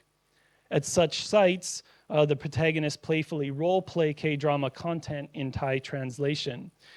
Rather than educating about Korean culture, their antics self-reflexively critique Thai desires expressed through the Korea imagination that K-dramas project. This type of superficial encounter is epitomized by the song that plays during Hello Stranger's closing credits, "Nice to Not Know You," Yindi Ti Mai Lujak, by the band 25 Hours. My own tour from January 1st to 5th of this year featured many sites visited by the protagonists of Hello Stranger 15 years after the film's release: Chuncheon, Nami Island, Yongin, Namsan Seoul Tower, and the Hanok Village, for example. Although the tour guides mentioned legacy K-dramas like Winter Sonata and Dajanggum, they typically didn't linger on this media content very long. So I booked my tour through the Thai Travel Center Agency. The tour was called the Happy Together Snow Lovers Korea Tour.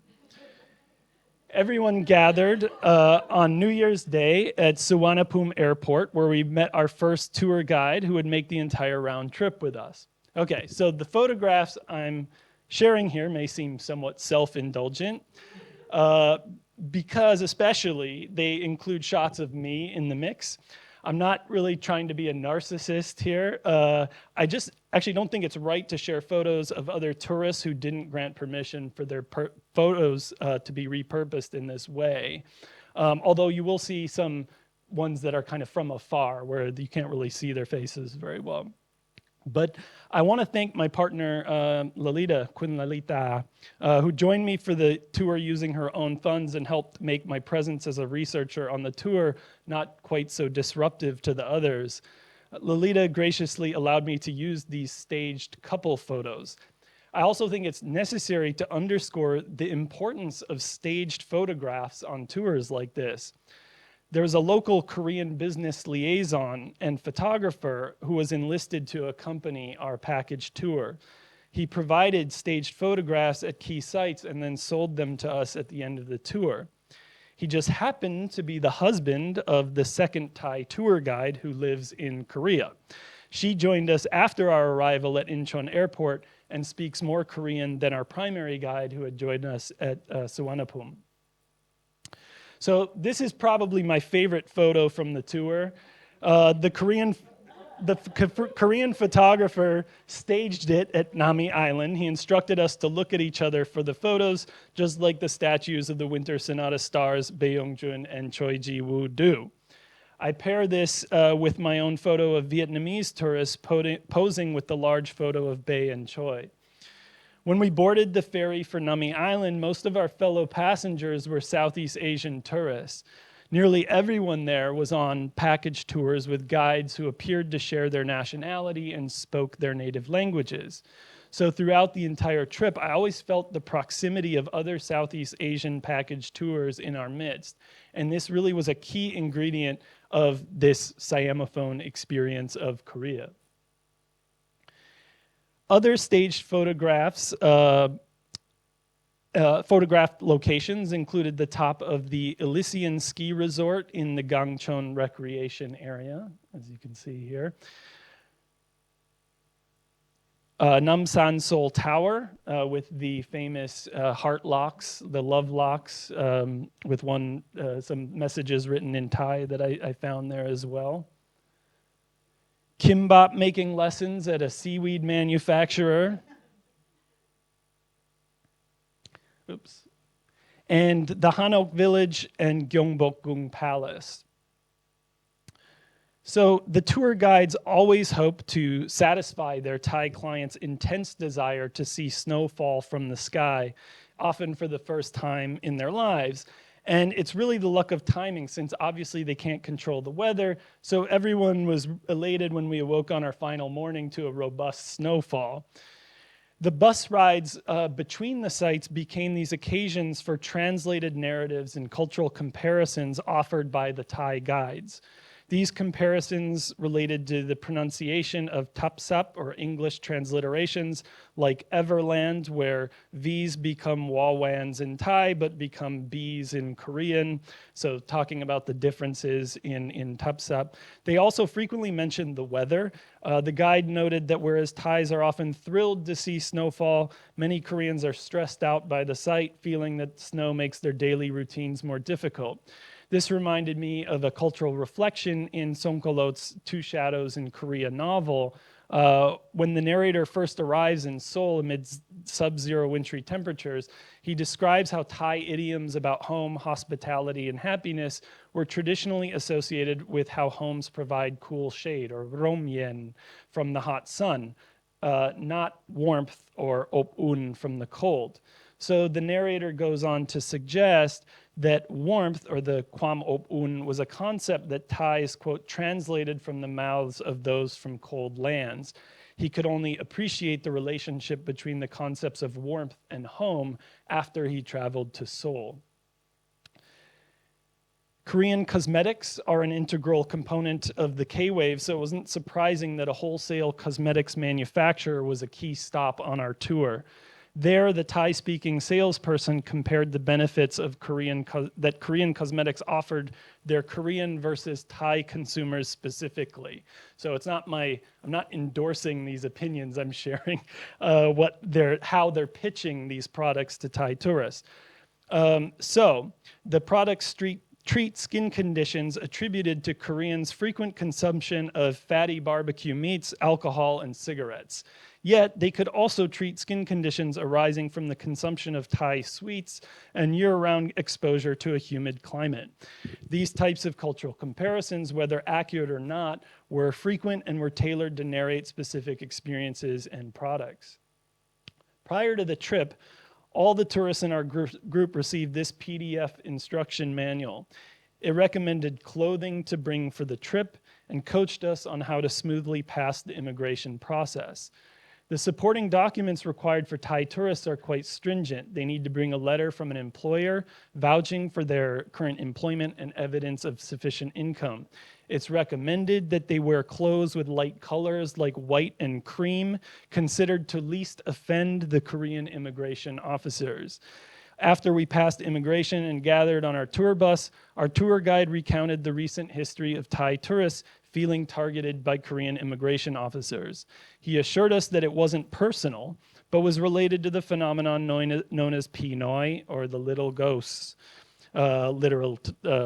translation. So this term refers to undocumented Thai migrant laborers who often enter the country on tourist visas and as part of packaged tours, but then ni tour, or flee the tour. Despite this deterrence, Thai and Southeast Asian migrant labor has become integral to the operation of these tours. The tours are relatively affordable because of commissions that product manufacturers provide to tour guides and to the Southeast Asian salespeople hired specifically to pitch the manufacturer's products in the languages that the tourists speak, including Indonesian, English, Tagalog, Vietnamese, and Thai. So when they saw me on the trip, assuming I didn't speak Thai, they sent the Singaporean salesperson over to pitch the red ginseng's benefits to me. The sales pitch can be quite aggressive, which made me feel a lot of compassion for the pressure that the salespeople must be under. From my conversations, I discovered that many of these salespeople either come or stay in Korea because of marriage partnerships with Korean nationals. In summary, the infrastructure of these tours was initially designed to capitalize on the K-wave, but it has evolved to reveal these specific inter-Asian migrant labor pathways. I'm going to discuss my participation in 2 Mandarin language day tours of Chiang Mai, the first in July 2016 and the second this January. I booked both tours through the mainland Chinese tour operator C-Trip, or Xiecheng. Each tour's promotional advertising and itinerary targeted mainland Chinese visitors by capitalizing on director Xu Zheng's 2012 Chinese film Lost in Thailand, or Ren Zai Zhong Tu Zhi Tai Zhong. These package tours provided what I call a Sinophone experience of Chiang Mai. Sinophone refers to the tour's Mandarin language translation and narration to introduce Chiang Mai. Sinophone also describes the structure of the business relationships between the mainland Chinese operators and the local Sinophone Thai guides who handle a lot of, or most of the face-to-face interaction with the clients in Chiang Mai. My emphasis is less on the tourist's fidelity to tracing the footsteps of Lost in Thailand stars to specific filming locations, and more on their desire to soak in Chiang Mai's atmosphere as a space for retreat and safari through the type of participatory and experiential travel conveyed by the film. These are the experiences that local Sinophone tour operators aim to give their clientele. So Lost in Thailand features conspicuous exhibitions of material success, the search for a retreat and spiritual retrieve from the stressors of economic competition, and an adventurous cross-cultural diversion into the exotic wild environment. These features remap onto Thailand the domestic desires and anxieties of the so-called Chinese dream, or Zhongguo Meng, first outlined by Xi Jinping in 2012. This film spotlights a moment when many mainland Chinese feel free to act with a newfound confidence. Achieving economic mobility buys them a temporary sense of liberation in foreign locations where they exert purchasing power. Lost in Thailand reflects and anticipates these behaviors through the arrogant impatience of its lead protagonist, played by the director Xu Zheng himself. Reflected among Chinese tourists to Thailand following the film, these behaviors were critiqued in Thai and international media. Later, Chinese tourists would become aware of their souring international image and deliberately avoid perpetuating it. Lost in Thailand's outlandish antics convey the idea that Thai laws are relatively permissive. They offer an unstructured freedom of mobility where one can both have fun and relax, or jai yen yen, as the film's Chinese protagonists are instructed to do. The desire for this kind of safari retreat has factored into the evolution of Lost in Thailand-themed Sinophone package tours for mainland Chinese visitors over the past decade plus. In Chiang Mai province, the tourist wave began at the end of 2012. Prior to this, the Chiang Mai University campus was not a popular tourist site. By early 2013, Thai media began reporting that Chinese travelers were overwhelming regular campus operations. They pitched tents and camped out by the Angkao Reservoir. They left messes in school canteens and restrooms. They bottled up campus street traffic and caused accidents. And some cosplayed by donning CMU student uniforms. The heavy CMU traffic was attributed to the travelers' desire to visit Lost in Thailand shooting locations. Yet I've scoured Lost in Thailand multiple times for recognizable CMU landmarks and have yet to discover a single one. Nor do the film's closing credits acknowledge any role played by the university. This leads me to believe that Lost in Thailand tourism is more related to recreating atmospheres and sensibilities from the film than pilgrimaging to its precise shooting locations. Arriving in Chiang Mai City, early tourists likely found the CMU campus a conveniently open green space to camp out on. This resembles a Lost in Thailand scene where the protagonists are forced to camp out overnight when they're lost in the Chiang Mai wilderness. The idea that CMU was a filming location probably initially spread on Sinophone travel blogs and was picked up by international media. This reflects the school uniform cosplay trend, which did not come from Lost in Thailand itself, but from online bloggers who posted photos of themselves cosplaying. Their blogs directed readers to shops where they could rent and purchase the uniforms. The blogs suggested that uniforms provided them unrestricted access to CMU's campus and classrooms without knowing that impersonating students violated Thai law. Due to the disruptions, the university administration quickly instituted new policies and protocols for campus visitors. Visitors impersonating students by donning school uniforms were detained and fined. Whether arriving as individuals or as part of a tour, visitors were forced to pay a campus entrance fee. They were directed to electric mini shuttle buses providing guided tours of the campus that stopped at scenic photo spots like the Angkao Reservoir. This was the first stop on my July 2016 guided day tour named the Lost in Thailand Chiang Mai Day Tour. It should not be surprising that one of the first places to eventually disappear from the typical package tour itinerary was the CMU campus. The more rigidly directed tour stripped the location of its unstructured liberatory associations for earlier travelers. The number of Chinese visitors to the CMU campus has significantly declined. Like the overnight campouts, the novel mode of tourist cosplay at university students can be linked to similar acts of performative cosplay in Lost in Thailand when the traveling protagonists superficially inhabit Thai others as a way of blending into the local environment. For example, one protagonist cosplays as a Thai masseur when he goes undercover. To evade their competitor, the two protagonists also cosplay as a Buddhist monk and a northern Thai woman. For tourists inspired by the film, Chiang Mai becomes a space where they can pass and temporarily be Thai by performing Thai-ness even without knowledge of the history, meaning, or restrictions regarding certain rituals or customs like wearing a student uniform. Lost in Thailand projects Chiang Mai as a space of spiritual retreat and cleansing, especially through Buddhist iconography and participation in Buddhist rituals. Xu Zheng's cosplay as a monk reflects and anticipates the practices preferred by mainland Chinese tourists for engaging with Chiang Mai's Buddhist spaces in the wake of the film's popularity. In her book, Religious Tourism in Northern Thailand, Brooke Shedneck interviews Buddhist monks who express different sentiments about Chinese visitors to Chiang Mai's temples. The monks characterized Chinese tourists as less curious about the philosophical tenets of Thai Buddhism due to their presumed familiarity with the Buddhist religion. The monks see the tourists as far more interested in devotional practices like circumambulating the JD or pagoda, prostrating, bowing, and praying or chanting before Buddha images, making small cash offerings, burning candles and joss sticks, and requesting an amulet or blessing from the monks. The second stop on my 2016 Lost in Thailand city tour was Wat Doi Suthep. Our guide was a local Sino-Thai young man who descended from one of the Guomindang or KMT villages in northern Thailand. Once we arrived at the temple, he handed out candles, joss sticks, and lotus flowers to the clientele and briefly directed us to perform 3 clockwise circumambulations before making our offering. However, the guide did not explain the meaning or significance of the ritual itself. Despite its name, the Lost in Thailand Chiang Mai city tour only featured one obvious film shooting location, Wat Buparam.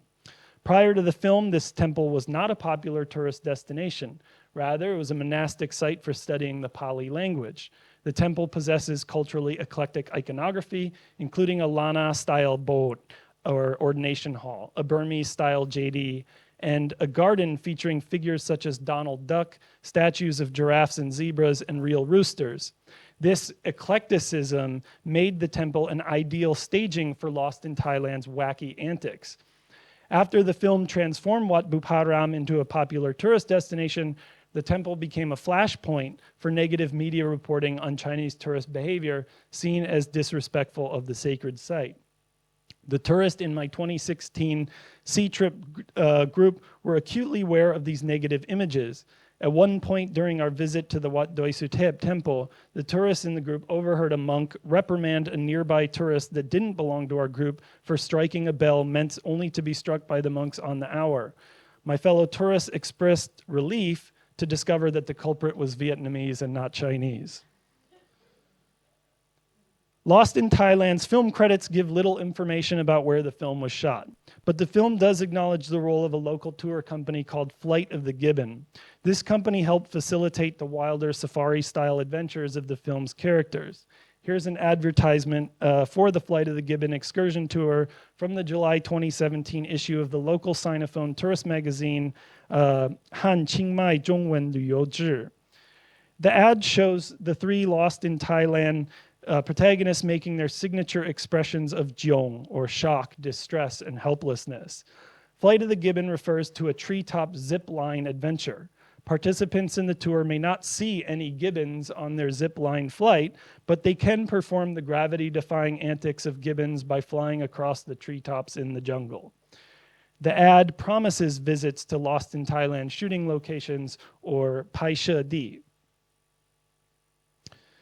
Flight of the Gibbon bases its operations in Makambong, a village in the foothills about 40 minutes drive west of Chiang Mai City. Like Wat Buparam, Makambong was previously off the tour grid and only became a popular tourist destination after Lost in Thailand came out. Its obvious presence in the film is minimal and is only momentarily identified on a map that the protagonist looks at. Yet the branding of Makambong as the Lost in Thailand village, somewhat like the Big Boss village, right? Or Taijiong Cun in Chinese, has greatly impacted the local tourism industry. Guest houses and boutique cafes boasting beautiful views have popped up everywhere in the village and the surrounding area. For my 2025 visit, I booked a Mandarin language tour through Sea Trip that promised a visit to the Lost in Thailand village, though without naming Makambong for its Sinophone readers. It only said Taijiong Cun, or Lost in Thailand village. My tour guide was a local Mandarin speaker and member of an upland minority group. Yet she did not know that the village's Chinese name referenced a popular film. And she even confused it with Doi Bui Mong village, or Miaozu Cun in Chinese. The fact that the tour guide was unfamiliar with the film didn't really seem to matter, since Lost in Thailand now plays only a residual role in fashioning tours of Chiang Mai and Makambong. Yet the Lost in Thailand village has only grown as a site of tourism that now attracts many other international visitors besides mainland Chinese. Like my tour guide, these new visitors are likely ignorant of the film altogether. Yet the fact that they put Makambong on their tour itinerary still owes much to the Lost in Thailand branding and the infrastructure it created. So both the inbound Both the outbound Sinophone Korea tour and the inbound Sinophone Chiang Mai tour revealed the residual impact of legacy media and cinema on the structure of Thailand's package tourism. For wintertime Thai tourists to Korea, the inclusion of stops at scenic spots like Nami Island and Yongin often originates with legacy K-dramas of the early 2000s like Winter Sonata and Dajangum. Stops at wholesale manufacturers of Korean cosmetics and other protagonists come with the expectation that the clientele will have to sit through aggressive sales pitches to maintain the relatively low cost of the tour. For retreat and safari-seeking mainland Chinese tourists to Chiang Mai, the forms of experiential tourism at Thai Buddhist temples like Wat Buparam and wilderness areas first appeared on these tour itineraries following the success of the Chinese film Lost in Thailand in 2012. Fidelity to shooting locations is less important than providing the safari retreat atmosphere and experiences that the film evokes. The branding of Makambong as the Lost in Thailand village and its development as a popular tourist destination best exemplify this. In both cases, the legacy media serve as residual tour structuring factors that shape how the local culture is introduced. The legacy media provide a structure to not only the package tour itinerary, but also to the larger economy and labor market required to develop and sustain the tours themselves. In the case of Korea, the demand for Thai language specialists who can mediate between local establishments and Thai visitors has facilitated the opening of pathways for Thai migration to develop a Siamophone Korean economy. In the case of Chiang Mai, the Thai law stipulating that tour guide positions be restricted to Thai citizens has not led to the same type of migrant labor industry as in Korea. However, the need for mainland Chinese tour agencies like C-Trip to reach potential Sinophone tourists has structured the interface and relationships between mainland Chinese employers and Thai employees. The demand for Mandarin language specialists to guide the tours has further created opportunities for Sino-Thais and other Mandarin-speaking minorities to fill these positions. As each tour I participated in revealed, these media products have helped develop pathways for migrant labor, markets for new products, and translated narratives of cultural forms and customs with novel points for comparison and contrast. โดยสรุปแล้วนะครับทัวร์ขาออกที่พบเจอ Siamophone Korea และทัวร์ขาเข้าที่พบเจอ Sinophone เชียงใหม่เผยให้เห็นถึงผลกระทบที่เหลืออยู่ของมรดกสื่อและภาพยนตร์ต่อโครงสร้างของการท่องเที่ยวแบบแพ็กเกจของประเทศไทยสำหรับนักท่องเที่ยวไทยในช่วงฤดูหนาวที่เดินทางไปเกาหลีการแวะชมสถานที่ท่องเที่ยวยอดนิยมอย่างเกาะนามิและยงอินมักมีต้นกำเนิดมาจากซีรีส์เกาหลีที่ชื่อดังในช่วงทศวรรษ Y2K เช่นเพลงรักในสายลมหนาวและแดจังกึมการแวะที่ร้านขายเครื่องสำอางเกาหลีและผลิตภัณฑ์อื่นๆมาพร้อมกับความคาดหวังว่าลูกค้าจะต้องทนฟังการโฆษณาแบบรุกร้าวเพื่อรักษาต้นทุนการทัวร์ที่มีราคาค่อนข้างต่ำนะครับสำหรับนักท่องเที่ยวจีนแผ่นดินใหญ่ที่แสวงหาการพักผ่อนและการท่องเที่ยวแบบซาฟารีที่จังหวัดเชียงใหม่นะครับการท่องเที่ยวเชิงประสบการณ์ที่วัดพุทธศาสนาไทยเช่นวัดบุพารามและพื้นที่ธรรมชาติได้ปรากฏขึ้นครั้งแรกในโปรแกรมทัวร์เหล่านี้หลังจากความสำเร็จของภาพยนตร์จีนเรื่องเก้งม่วนปวนไทยแลนด์ในปี 2555 ความซื่อสัตย์ต่อสถานที่ไทยทำนั้นไม่สำคัญเท่ากับการจัดเตรียมบรรยากาศการพักผ่อนแบบซาฟารีและประสบการณ์ที่ภาพยนตร์ไทยทอดออกมานะครับการพัฒนาของแม่กำปองจนได้ชื่อว่าได้ชื่อภาษาจีนว่าหมู่บ้านเก้งม่วนปวนไทยแลนด์และเป็นสถานที่ท่องเที่ยวยอดนิยมคือตัวอย่างที่ชัดเจนที่สุดนะครับในทั้งสองกรณีมรดกสื่อทำหน้าที่เป็นปัจจัยสืบทอดที่โครงสร้างทัวร์ซึ่งกำหนดวิธีการแนะนำวัฒนธรรมท้องถิ่นมรดกสื่อกำหนดไม่เพียงแต่ แผนการเดินทางแบบแพ็กเกจทัวร์เท่านั้นแต่ยังรวมถึงเศรษฐกิจและตลาดแรงงานในภาพยนตร์ที่จำเป็นต่อการพัฒนาและรักษาไว้ด้วยนะครับในกรณีของเกาหลีใต้ความต้องการผู้เชี่ยวชาญด้านภาษาไทยที่จะสามารถเป็นตัวกลางระหว่างสถานประกอบการในท้องถิ่นกับนักท่องเที่ยวไทยได้ช่วยเปิดเส้นทางการย้ายถิ่นฐานของไทยเพื่อพัฒนาเศรษฐกิจแบบที่ผมจะเรียกว่า Siamophone Korea ในกรณีของเชียงใหม่กฎหมายไทยที่กำหนดให้ตำแหน่งมัคคุเทศก์จำกัดเฉพาะพลเมืองไทยเท่านั้นไม่ก่อให้เกิดอุตสาหกรรมแรงงานข้ามชาติเดียวกับที่เกาหลีอย่างไรก็ตามความต้องการของบริษัททัวร์จีนแผ่นดินใหญ่เช่น C-Trip ในการเข้าถึงนักท่องเที่ยวจีนที่มีศักยภาพได้สร้างโครงสร้างอินเทอร์เฟซและความสัมพันธ์ระหว่างเจ้านายจ้างจีนแผ่นดินใหญ่กับลูกจ้างไทยความต้องการการผู้เชี่ยวชาญด้านภาษาจีนกลางมาเป็นผู้นำทัวร์ทำให้เกิดโอกาสให้กับคนไทยเชื้อจีนและชนกลุ่มน้อยที่พูดภาษาจีนกลางได้ในการเติมเต็ม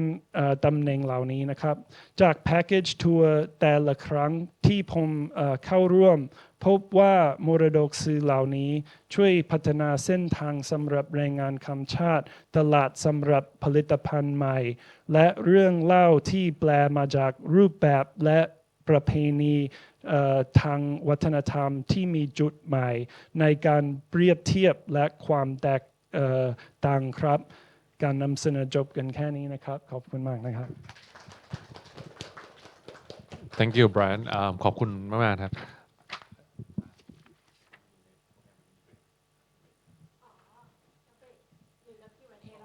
หรือยังไงอาจารย์ดิว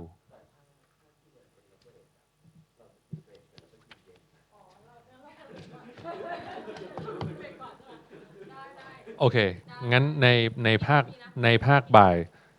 ก็จริงๆตอนนี้เลทมา10 นาทีเราก็สามารถที่จะเลื่อนไปอีก10 นาทีได้ครับก็เบรก10 นาทีไหม So according to the schedule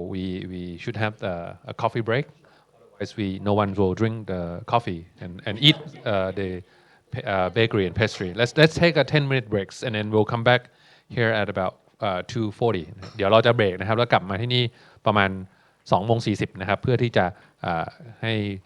ผู้นำเสนอทั้งสองท่านได้แลกเปลี่ยนนะครับในกับที่เราเพิ่งนำเสนอไปครับขอบคุณครับ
โอเคครับก็กลับมาสู่ช่วงสุดท้ายของการสัมมนาในวันนี้นะครับซึ่งก็จะเป็นช่วงการแลกเปลี่ยนนะครับกับงานการนำเสนอของ2โปรเจกต์ที่เพิ่งนำเสนอไปเมื่อสักครู่นี้โดยอาจารย์วิการดากับอาจารย์ไบรอันนะครับก็เดี๋ยวก่อนที่จะเปิดโอกาสให้ทุกท่านที่อยู่ในห้องสัมมนานี้นะครับแล้วก็ทางบ้านด้วยนะครับที่จะแลกเปลี่ยนผมมีคำถามกว้างๆนะครับที่อยากจะสอบถามอาจารย์ทั้งสองท่านเนาะอาจจะช่วยกันอธิบายเพิ่มในมุมของอาจารย์เองนะครับ so I have just one common general question for both presenters maybe you can answer this from your own perspective or your own project that you have been doing so I think one of the common thread of the two presenters is the way in which on the one hand you have this kind of the physical location and on the other hand you have this kind of the tourism that comes together with the film culture and media so I'm just thinking on top of just continuing this from your research project is that how both of you see this kind of transformation of the tourist space I guess in the future nowadays we live I mean comparing to like 10 years ago I think nowadays we live in a increasingly sort of like the screen media fictionalized kind of world I think more and more and I think as young people from the new generation they growing up with all this screen media all the time how do you see from your own perspective of your projects about the kind of boundary or the transformation of the so-called the tourist space whether it's going to continue to be sort of renegotiated as Ajahn Vikanda was just mentioning in her kind of for example like a Bruce Lee kind of legacy or in Brian's context would be more like a package tour and all that maybe you guys can clarify this a little bit more Ajahn Vikanda ก่อนไหม I think when I listen to Brian, I think the similar, but also the difference between our works is that my work tend towards a kind of non-commercialized dimension of tourism. So it is, of course, commercialized. You need money to get to these places, and it takes an energy and time to watch and also share these aspects of memories. But these kind of long-term pilgrimage, they are personal. In a way, and there are cultural value in those in the long run for the city. So I use the word city quite a bit rather than a tourist site, but for the city and how it's being remembered differently through different temporality. And I think that sort of dynamic of fans, but also how things get discussed at. Fan studies always talk about how fan pilgrimage it's a kind of imagined and a performative dimension, but it's always real. It's always you have to encounter people who are not into it, who are willing to support it. So this kind of negotiation between the imagined, the real, the physical location and the kind of dream or desirable city that they would love to see. And I think the negotiation between these two dimensions is interesting. It has the potential for the city to reach the level that it hasn't been before, but it wanted to be. Kind of very pleasant spaces, a kind of their dreamscape. But of course, it's also had this kind of the reality of it. Like Pak Chong, it's not really a tourist location, but it has a really interesting legacy, particularly to do with, which I didn't get to talk about much, with mobility studies. So I'm interested in how it started through the railway, in the beginning of railways and the kind of, like how do you call it, explosion through the mountain, so that it become this Pak Chong as a village, how it begins as a place, and how people migrated there because they're railway. And also the beginning of Mitrapab Road and the Cold War era and how that facilitate this kind of mobilities during that era and how it become thriving with GI. There were fans who commented on this Bruce Lee post. I was a GI in Ubon. I need to visit. I was there when Bruce Lee was there. I was there at a different location. So it allowed that kind of conversation on temporality and history. And I don't see film history separate from other history. It always coexists. And I think that is the potential of this kind of social and cultural dynamic of mobility. So I might not use the word tourism all the time, but I think there's mobilities of media, of people, and of the transport development itself is the thing that I am hoping to develop more and to write about it more, because it has the affective dimension to it, but it also had a lived experience in it. And once, you can't avoid the fact that in some places it's become commercialized. So how that dynamic then shape the landscape or being renegotiated in certain ways, that also would be interesting. Like the expat tour business or something. So incorporating that in the conversations as well, yeah. So whether it's going to turn out into the kind of so-called tourist space or tourist site, it's only part of the so-called mobility that is sort of becomes possible because of the fan. You know, as you put it, fan is a kind of central agency. It's I a guess. central agency in sort of going back to Ajan Nathanai, to commemorate certain location as a site of love, a site of memory. It's not just a place for tourism and people forget about it. Yeah, but I also find Brian's paper fascinating. I'll make a comment and question later, but maybe Ajahn Brian can comment. Yeah, thank you to Wikanda for pointing out that connection, and as well as the kind of divergences, because the first thing I wanted to say was that, you know, this was the package tour, right? So in what ways, this is not to say that Lost in Thailand or these early dramas have disappeared from independent travelers or the kind of personal engagements that you're talking about. And some of those personal engagements may occur we're given the space on a package tour to make those things happen. We may not be able to rely on the tour guides, though, to facilitate it, though it's likely that, you know, they may have some, depending on which tour you take, they may have some knowledge of it, right?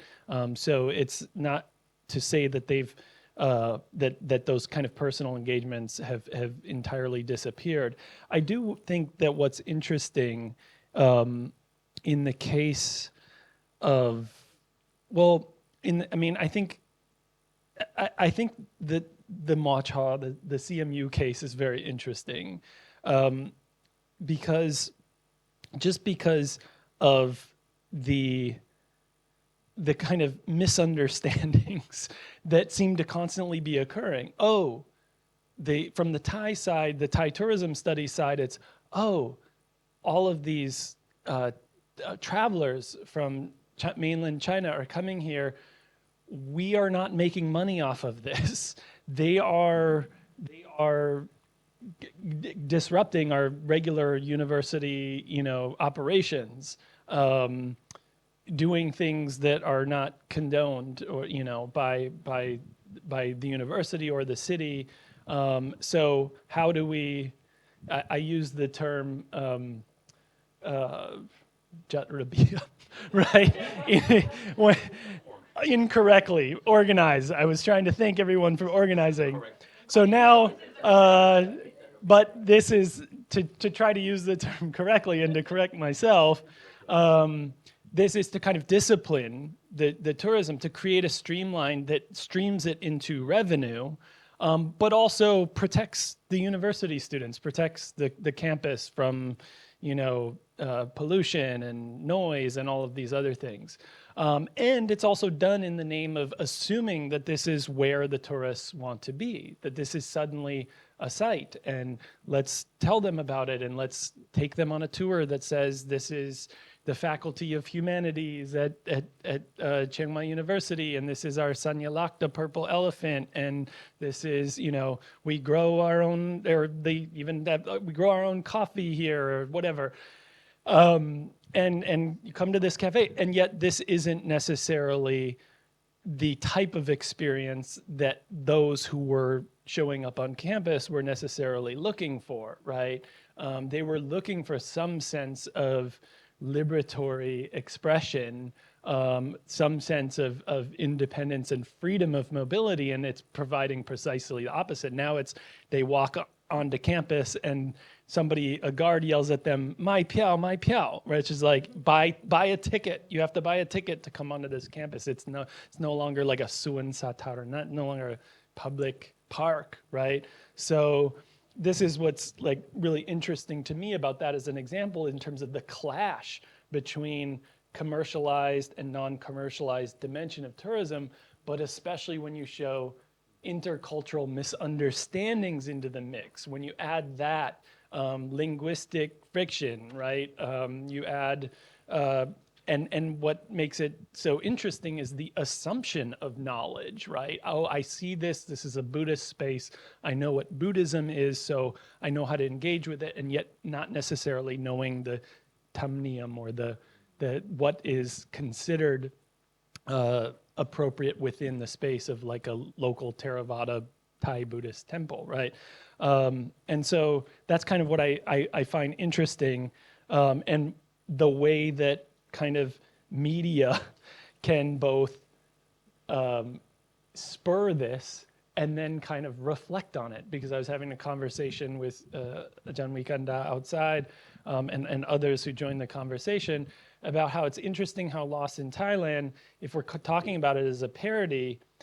you know, when it comes out, it's not really a parody of tourism. It's a parody of the anxieties and stressors of the emergent Chinese middle class and this kind of economic competition and this feeling of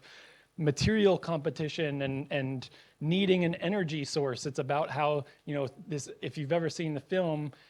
why are they even in Thailand in the first place? It's to find a CEO who's taking a Buddhist retreat who has the patent to something called yoba or super gas, which is a synthetic additive to oil that will allow engines that, you know, that can increase the usage of the oil, right, or the petrol in vehicles. And so it reflects on China's growing energy demands, and that's actually what it's kind of parodying, right? And that they need a release from that. Thailand becomes the space and the backdrop against which that can kind of occur, because it's like beyond the kind of bounds of right, of the disciplining, right? It's beyond the bounds of that. And yet it actually becomes an anticipatory parody of the types of behaviors that become critiqued after it because of all the people that follow in the footsteps of the film, right? So that's what's so interesting about, kind of to me, about media and tourism, the way it can almost operate as self-reflexive, as metafictional, and again, shine a spotlight on the tensions between the commercialized and non-commercialized dimension, exacerbated by the intercultural, right? I have one thing to add to that question, which is this relationship between legacy media and location. It's, for me, the two interesting things. One is that the power of media can transform the name of even the location itself. People now no longer remember the original name, or perhaps in terms of how the city is being celebrated festively. Like Hakna Sarakam has been a phrase to use for like events.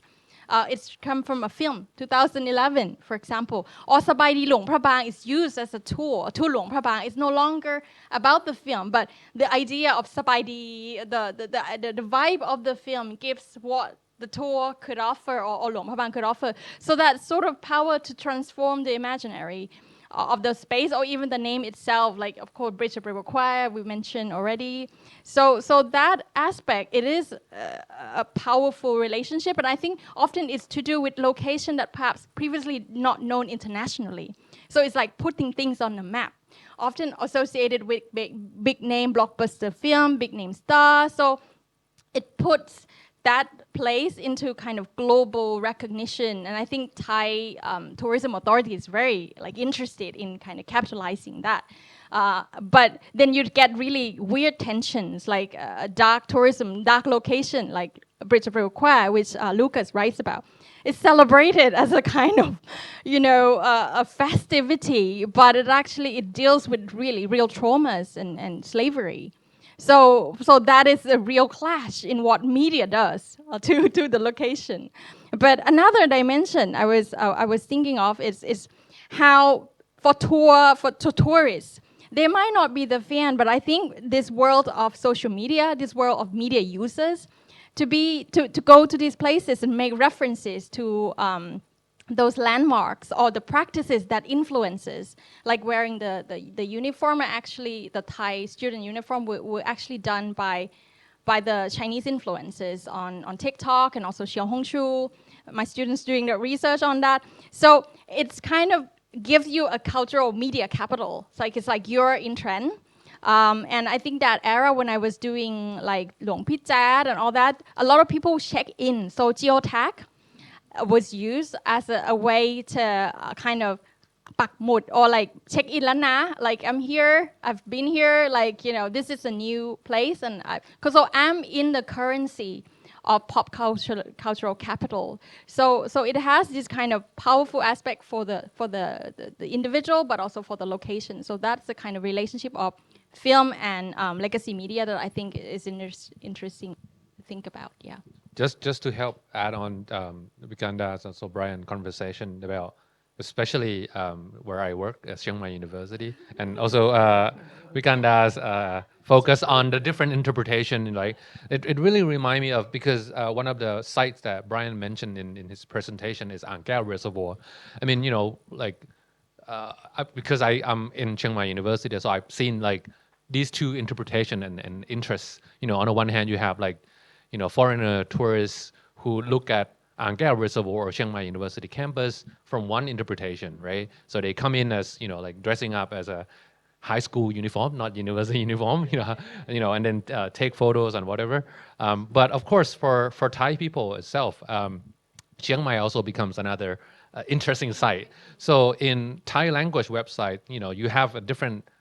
kind of interpretation of what An Keo Reservoir of Chiang Mai University be. If you look at Thai language website, it's a place for relaxation. You can take dog. We even have like the nickname for the An Keo Reservoir as CMU Central Park, New York Central Park. Which if you search An Keo Reservoir, it is portrayed in the Thai language media like that. So as someone who live in or go to CMU almost every day, you see these clashes between different, I guess, people, coming in every time. So just my kind of response to this. Maybe other people in this room might want to kind of ask further question. So can you pass them? Maybe a question. Guess there is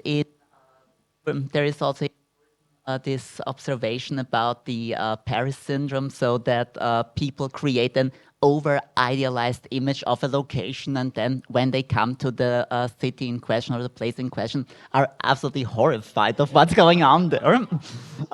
So about Paris, like Parisians are rude. It's sometimes smells a little bit funny. And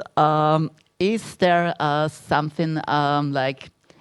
an idealized and then shock moment also, for example, about Thai tourists visiting to Korea, that they have this over-idealized image about Korea? So the amount of Thai friends that I have who love Korean food, but for example, and then try kimchi for the first time, and oh my god, it's so salty. Yeah.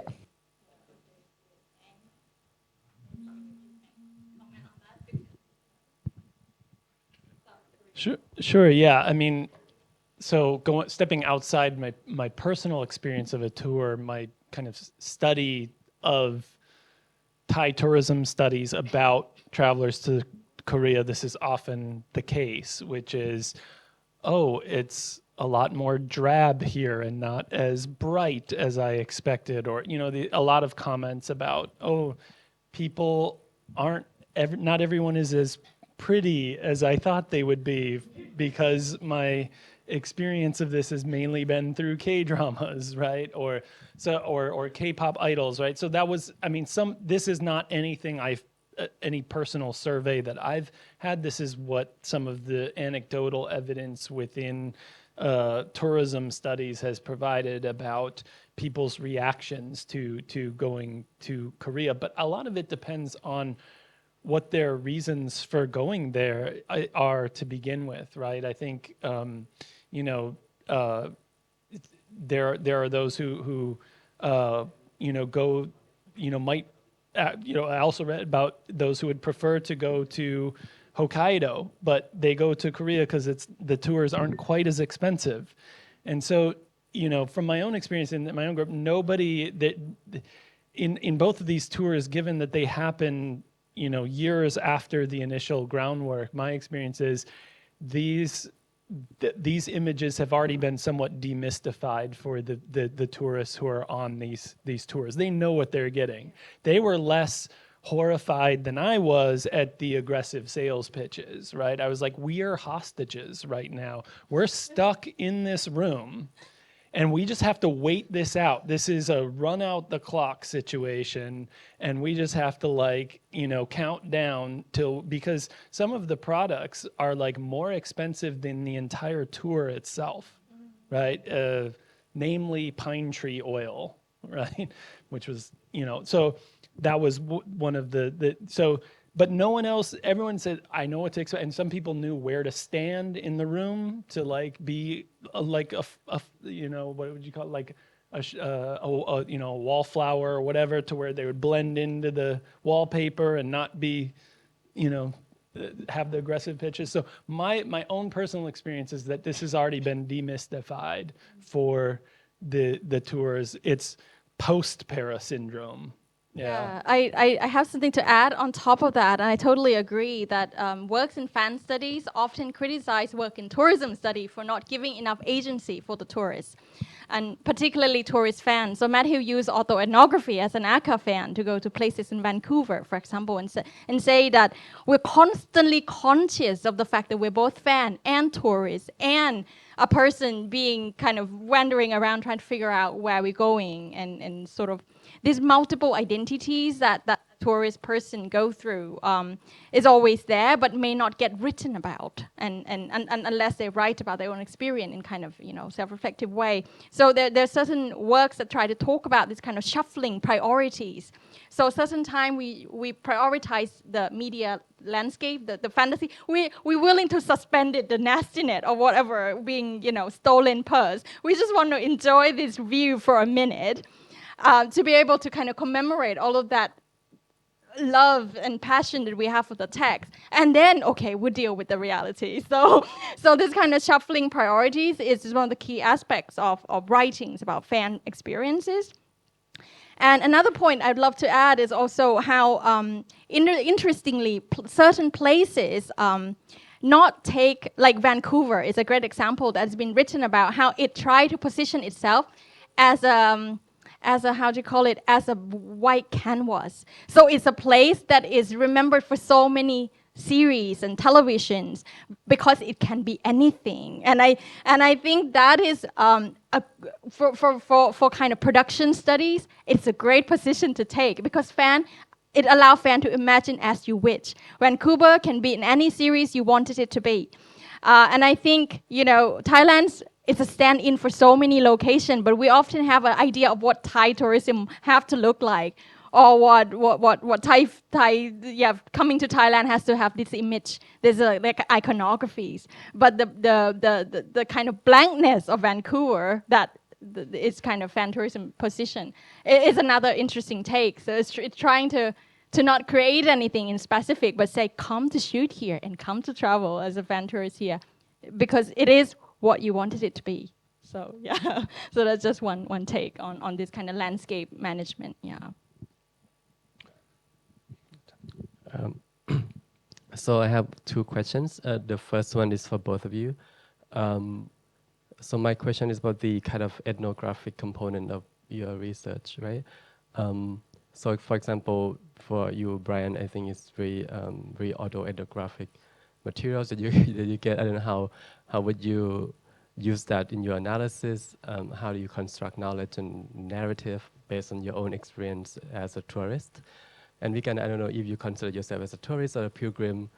as I said that you went, for example, right? And then how you, to what extent that you want to use that personal experiences into your analysis? Oh, okay. So it varies. So in my Wong Kar-wai writings, it's very much coming from someone who's also started as a kind of person is interested in his film.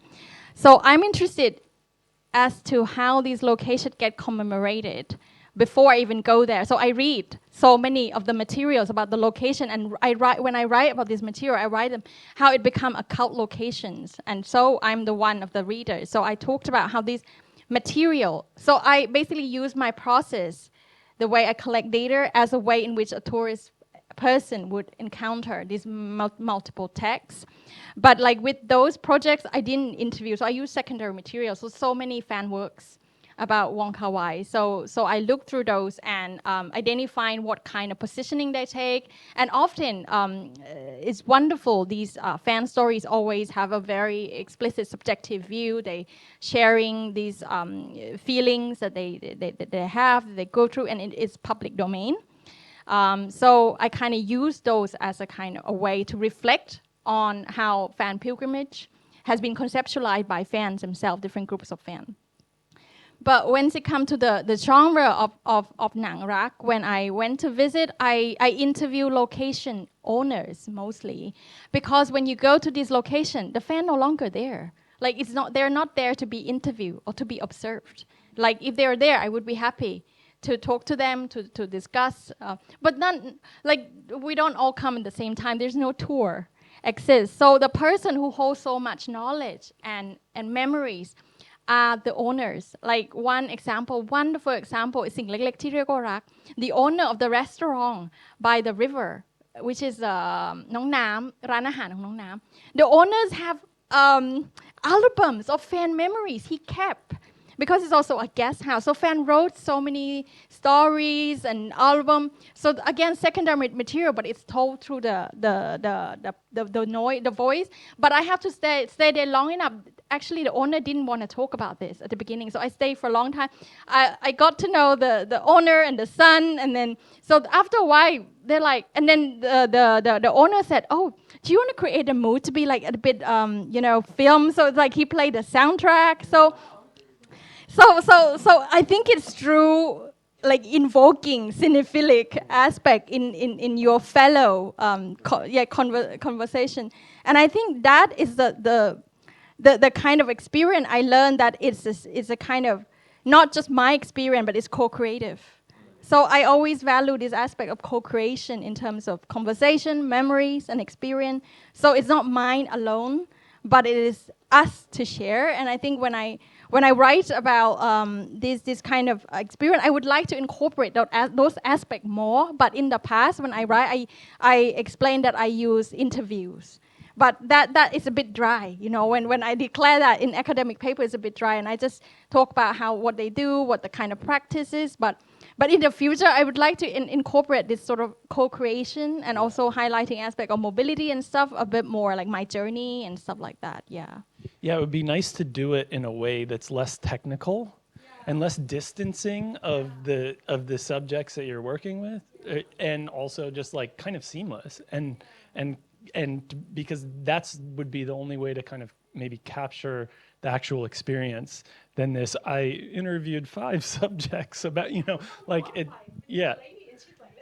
Right, and it gets to the style of academic writing too, right? That would be less, that would be hopefully less alienating and more inviting to a reader to kind of go on a journey with you, right? I'm really glad you asked the question, Ajahn Chairat, because it gives me an opportunity to circle back to your talk, which had a lot to do with affect, right? And I think, like, because for me, I don't really know how to best incorporate this. And when I set out to write my book, I don't want to say how many years ago, but that I've been working on, I didn't actually anticipate that it would have an autoethnographic journey to it. So a lot of it is contingency, and a lot of academic research is just contingency happenstance, like how things proceed. I feel like as a scholar of Southeast Asia, I need to come to this region with some relative frequency to be able to speak with any kind of sense of authority or whatever to my students, right? And how do I get the money and funding to do that? You have to have a reason to go to the place. And in an era where literary text, as a literary scholar, as a film scholar, these texts are so accessible internationally, what is the rationale that I need you to give me this money to come to speaking very kind of metacognitively here, to come to this place? And so kind of designing a certain type of itinerary that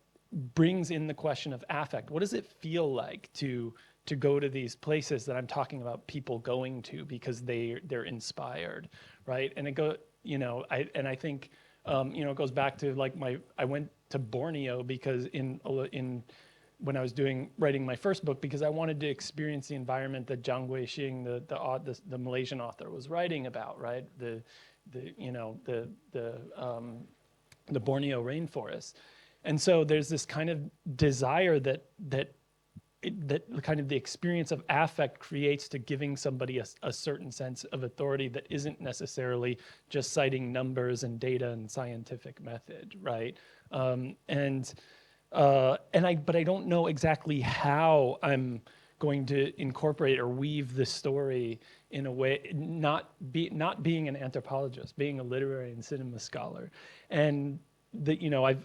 my chapters have kind of moved through the phase where it seems very analytical and not autoethnographic, and then you get to it starts to appear in footnotes, and then it's towards the very end of the book, it's like moving into the body of the chapters, and because there's also this level of discomfort for a scholar to be injecting this. Well, it's like that person who shows up to a talk and raises their hand and says, well, I've been to this place once, so I'm going to tell you why you're wrong, and this is, and everyone's kind of weirded out, right? That, like, I don't want to kind of present that kind of perspective in the text. I want to be able to kind of weave my own anecdotal, affective kind of understanding of what these tours are like into the kind of analytical data, interpretive data. And the best way I can do that, I feel, is like the mirroring between the media text itself, which is also a fiction, and the kind of fiction or imagination that the tours provide. Because then it's less reliant on just facts of how many people are doing this, what does each person feel about what they're doing. It's more about, kind of the reflection that both the media and the tour itself imagine, right? That kind of imagined experience. I have one thing to add also. I think we talk about the realm of academic papers, which is quite limiting. You submit to a journal, it has a formula, and then there's a list of readers that deals with those journals. So what I do in my fan tourism project is I have a website where I write blog. And I post kind of my journey, my experience. So I write it at a very subjective point of view. I reflect on them and my encounter with this, and I, locate the dates and also the idea of deep mapping, which I'm not there yet, but I'm starting with the map and how it's being remembered differently by different people. But I started how the media, locate this location. So I think alternative form of outputs beyond just academic journals, academic writings, allowed us to engage more with the kind of affective in a way. And I did during pandemic, I did a re-photography project with one Facebook page, ไปตามรอยหนังด้วยกันนะ. And another research assistant. So we went to film location and we filmed them during pandemic. like using the fan method of rephotography. So Nong Babi, who does this page, she's an expert in like immediately align the scene with the location, and then through our conversation together, we talk about the layer of history and memory. And a lot of these iconic sites, we went to Hua Lamphong, we went to the train station. You know, that was at the time was in question whether it's going to be closed, going to be open, and we went to Anusawari Prachadhipatai, which is also in a lot of film. So like a site that has layers of history and memory. So and then we did this kind of and then output is actually like a visual essay. I published it in my website. I wanted to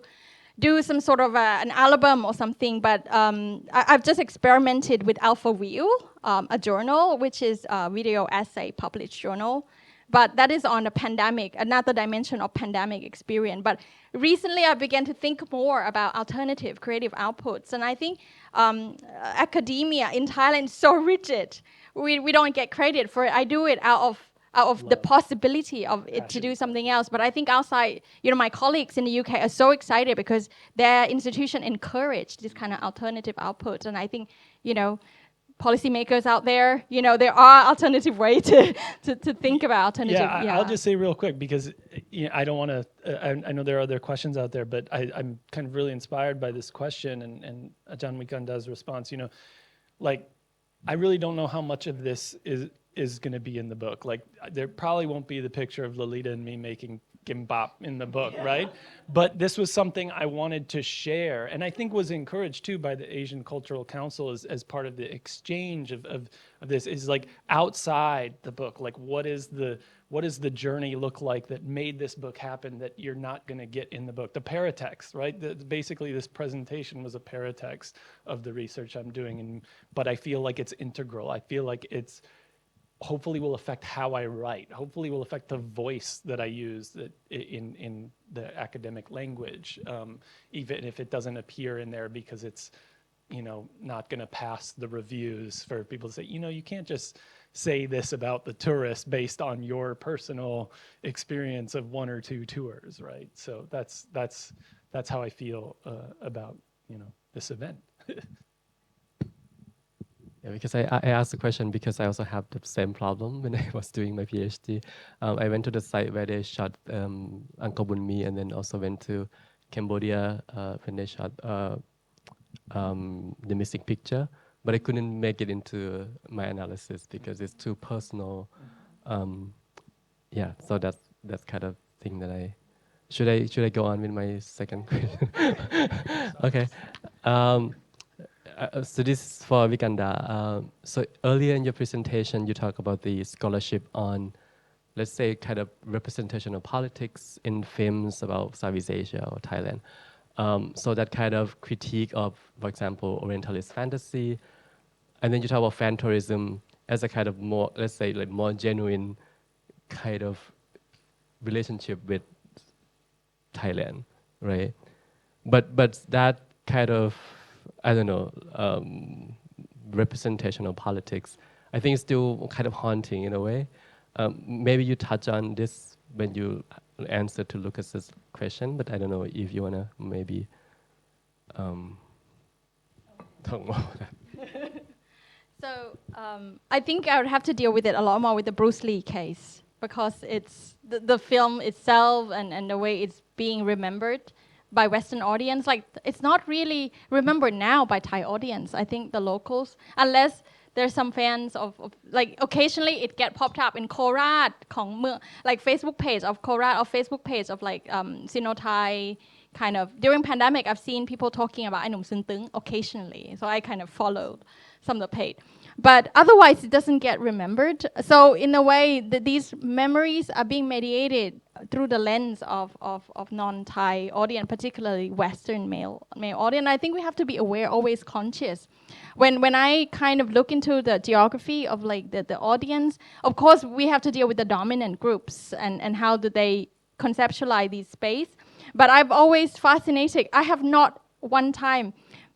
encounter a fan story that is only about representation in this kind of colonial. It's always quite personal. is always challenging that representation all the time. And I think that's the reality of life. That is, we're negotiating with the dominant, the hegemonic, or whatever we think it is. But once you look deeper, there's a lot more layers into it. And I think that's what my work tried to challenge. There will always be multiple ideas and histories about these locations. Like, why is certain fans so obsessed about Bruce Lee? Like, what did they talk about? And they ended up talking about, growing up, how they grow up and what it was like for them growing up in,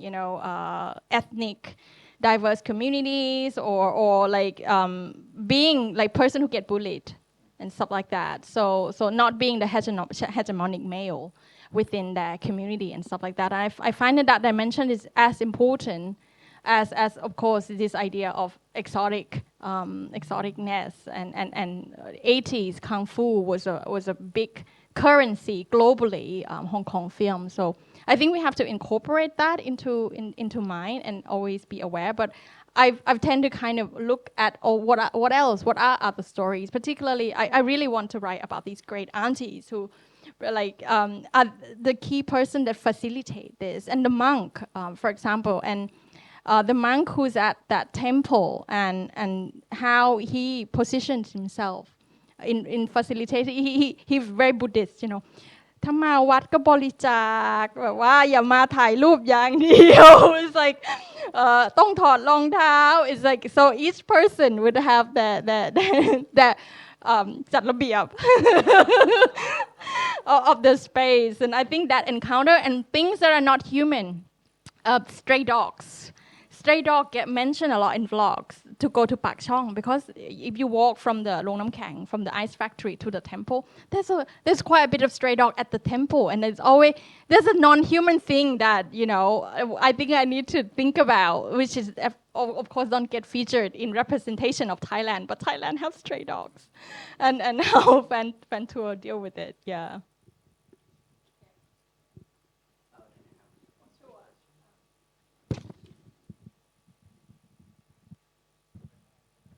This is for Ajahn Wikanda. Would you consider do sort of the connection? Would you build the connection between Bruce Lee fan tourism as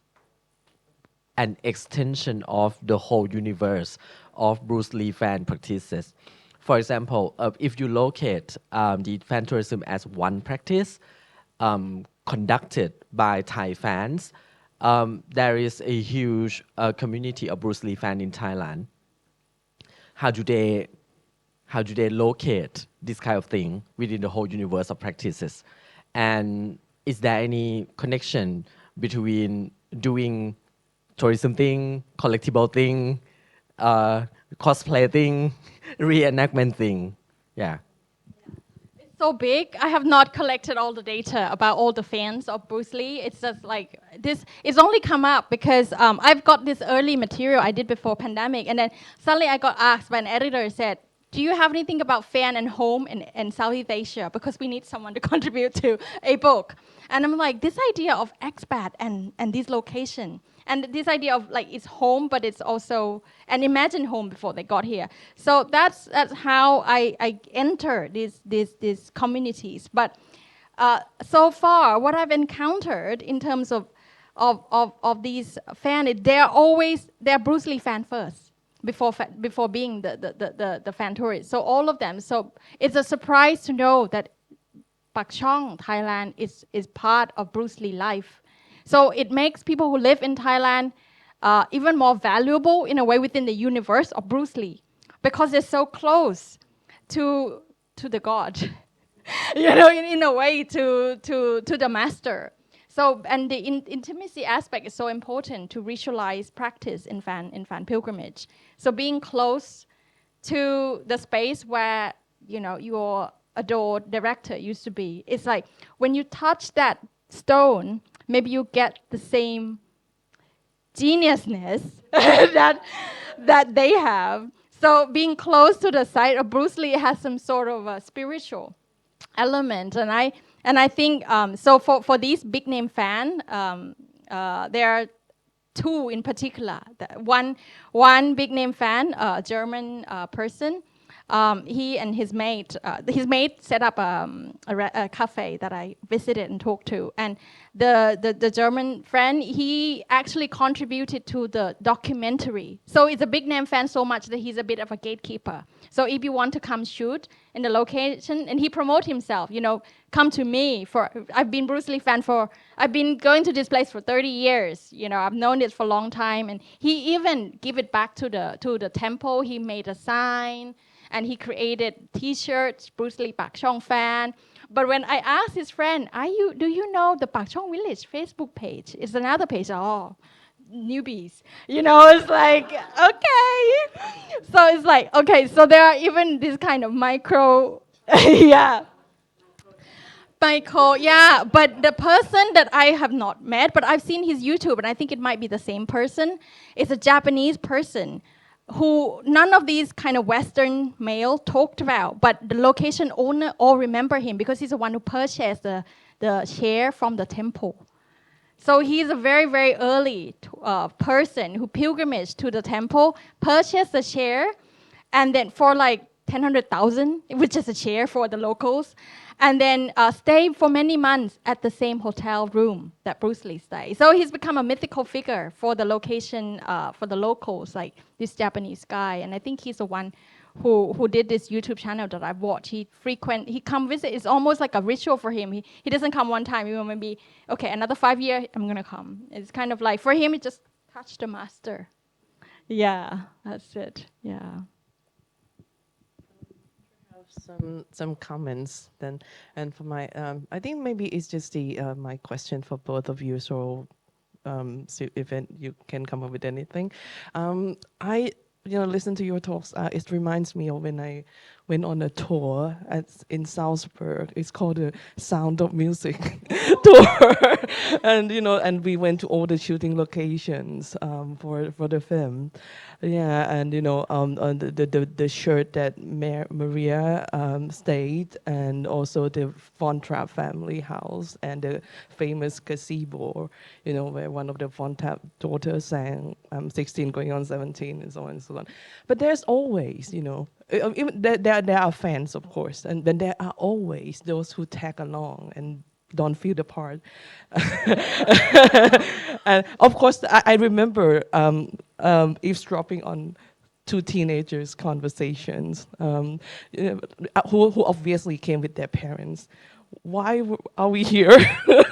Why are we here? And then and then and the other one said, of course, we're here because of the movie, obviously, and there's nothing to be changed about that, something like that. But that's experience. So there's always someone who's kind of eavesdrop on the whole thing, and they don't feel the part. Their relationship with the place is not built on affinity or being a fan or for so this side, the fan side, or the all these filming location that can be sacred to fan can also invoke the opposite affect or feeling for those eavesdroppers or those outsiders, if you like. So how do you position these outsiders who sees, I mean, at the same time, it kind of invoked two kind of feelings. For example, from the K-drama, scenes for the Jeju, or the Nami Island, where with the two statues from the, what's the movie? Winter Sonata. And people kind of lined up and impersonating or reenacting the actor and the actress. And for some people, it's like, something very nice to do, something fans would do, but there's also maybe a boyfriend who tag along and don't, are not so into the movie or not into the series. They would feel, I'm so repulsed by this. So cheesy, so corny. And how would you do that? But the thing is, because you tag along and you don't do anything, why are you bothered to be on the tour? But of course, it's kind of fascinating to me that I think one location can invoke two opposite feelings at the same time, and it may be one way of looking at it, and the other side that I feel curious about is also Do you know the Kamchon village in Busan, where there is a statue of the Little Prince and the fox? And the thing is, the Little Prince has nothing to do with Busan, nor the Kamchon village. But the thing is, it's a kind of a very famous pilgrimage place for the Little Prince fans. So this is an example of a location, a site that a sort of a sort of how you call a statue or a token of remembrance or whatever that bear no relationship to the space that it is situated in. So yeah, yeah. So it's kind of, I think there's always example that kind of speak otherwise. When you talk about fan sites and tourism and so I mean so not trying to stir things up, but yeah, but there exceptions and other dimensions to all the fan studies things. Your reflection remind me of a paper, I think by Christina Baker. She talks about Corpus Christi in Texas and the kind of sites related to Selena. Selena is a well-known Latino singer, but her stories, her life story is being featured in film by Jennifer Lopez, and so. But the kind of memories that being kind of monumentalized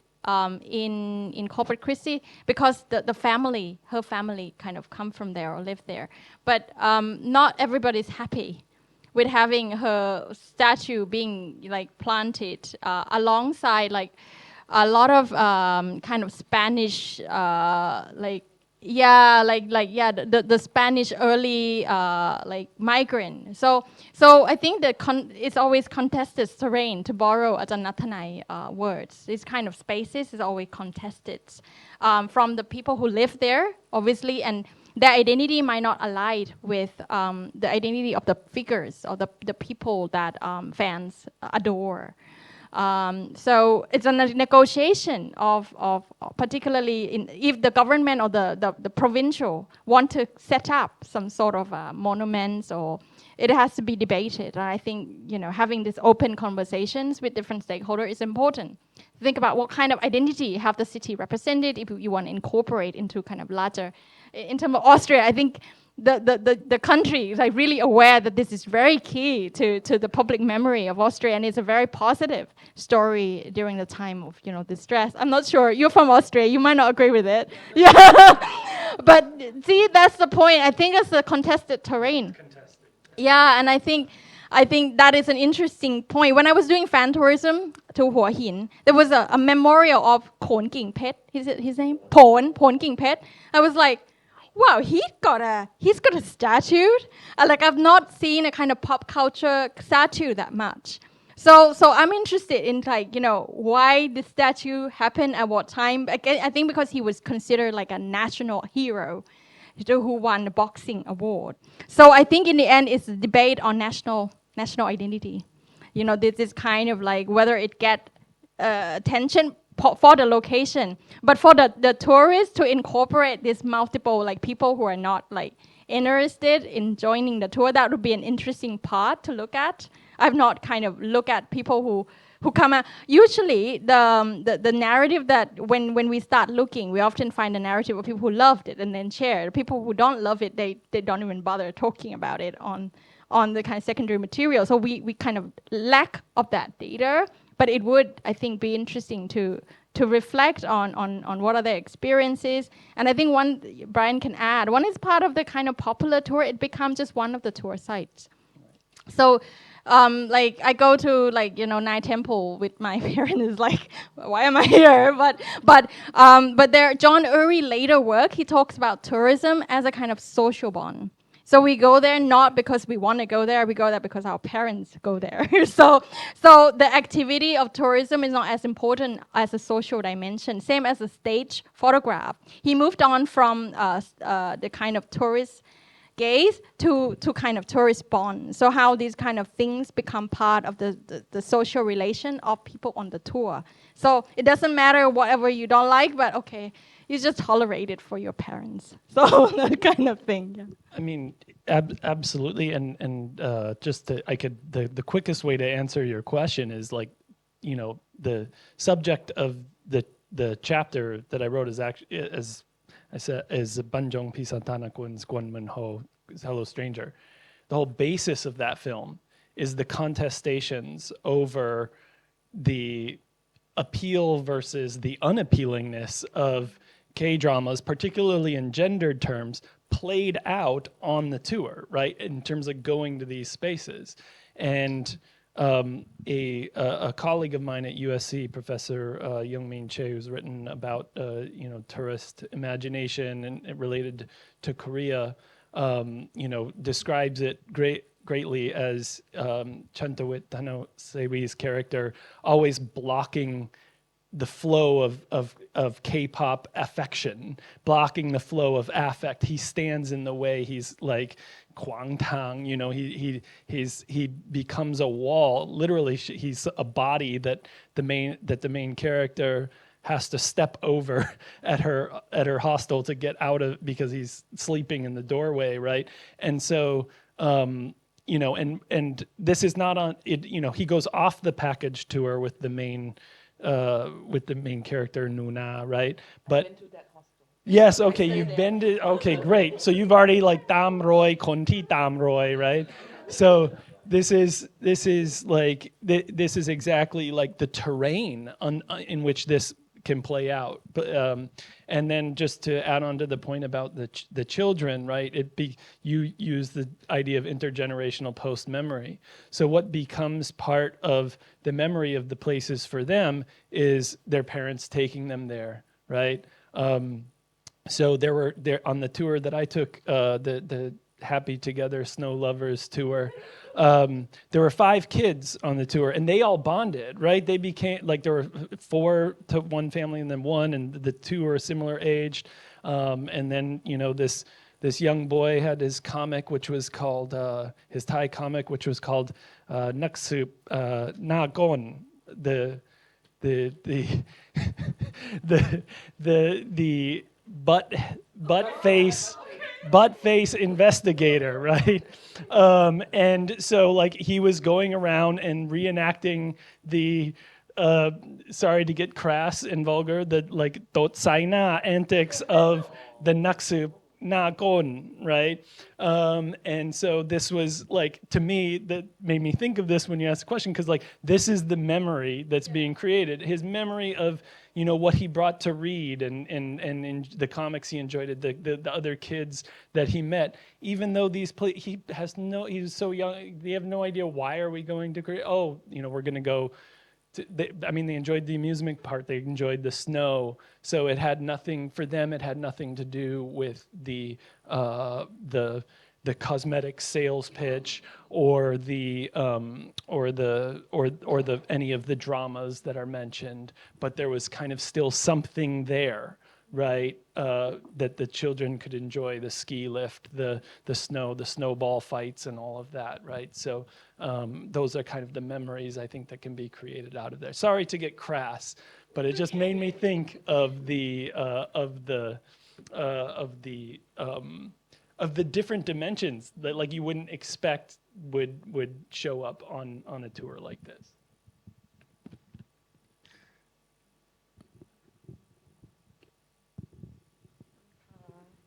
Thank you, Kajan. I have quite a bit of a reflection on both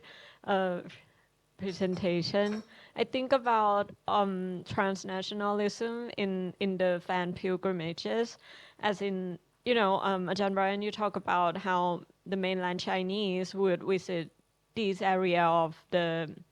location in Chiang Mai and express a lot of emotion that may have been suppressed if they were in the mainland China, you know, like everything has to be so in order, and now they're out here in the land of Sabai, Thailand, and they have this freedom of expression of emotion, and that's interesting. But meanwhile, they didn't they didn't choose to go to a place that Bruce Lee, who's supposed to be the icon, of kung fu, Chinese ancient martial arts, that is so very powerful and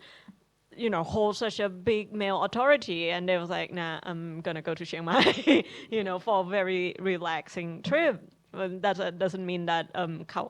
Pak Chong Khao Yai could have also been that too, but rather Lee,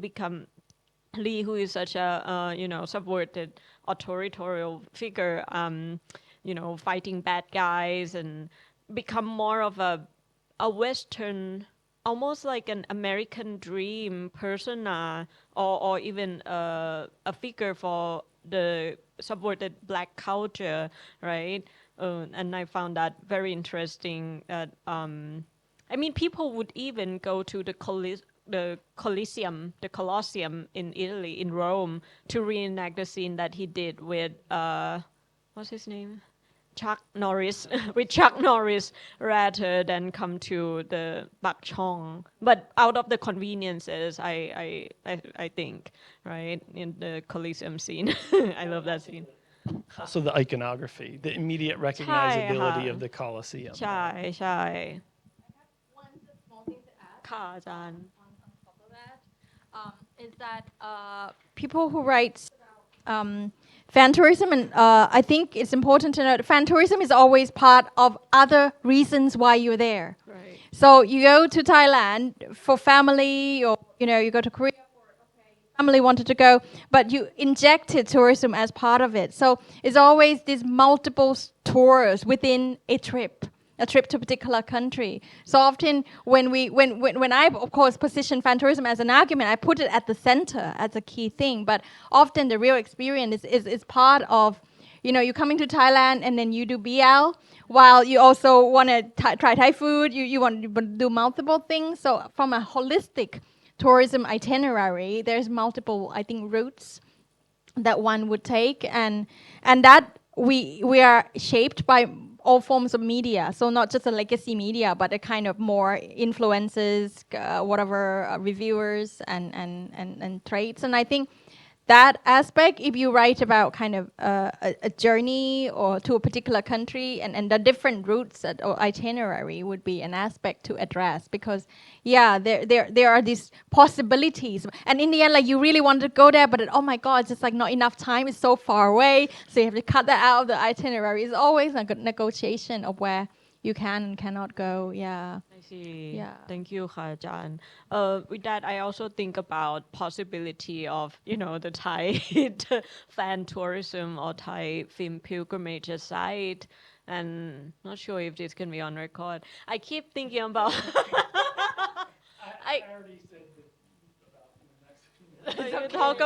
you talk about Bud, but I want to talk about Yul Brynner, because I'm aware that in Vladivostok there is a statue of the monument of Yul Brynner dressing up as King Mongkut right in front of his childhood home or his birthplace, and I was like, out of all the images that they could choose to represent Yul Brynner, such a big superstars of their origin, Russian origin, they choose to do him in King Mongkut. Yeah. But it's a fictionalized version in The King and I, right? Yes. So And I thought, like, wow, interesting. And,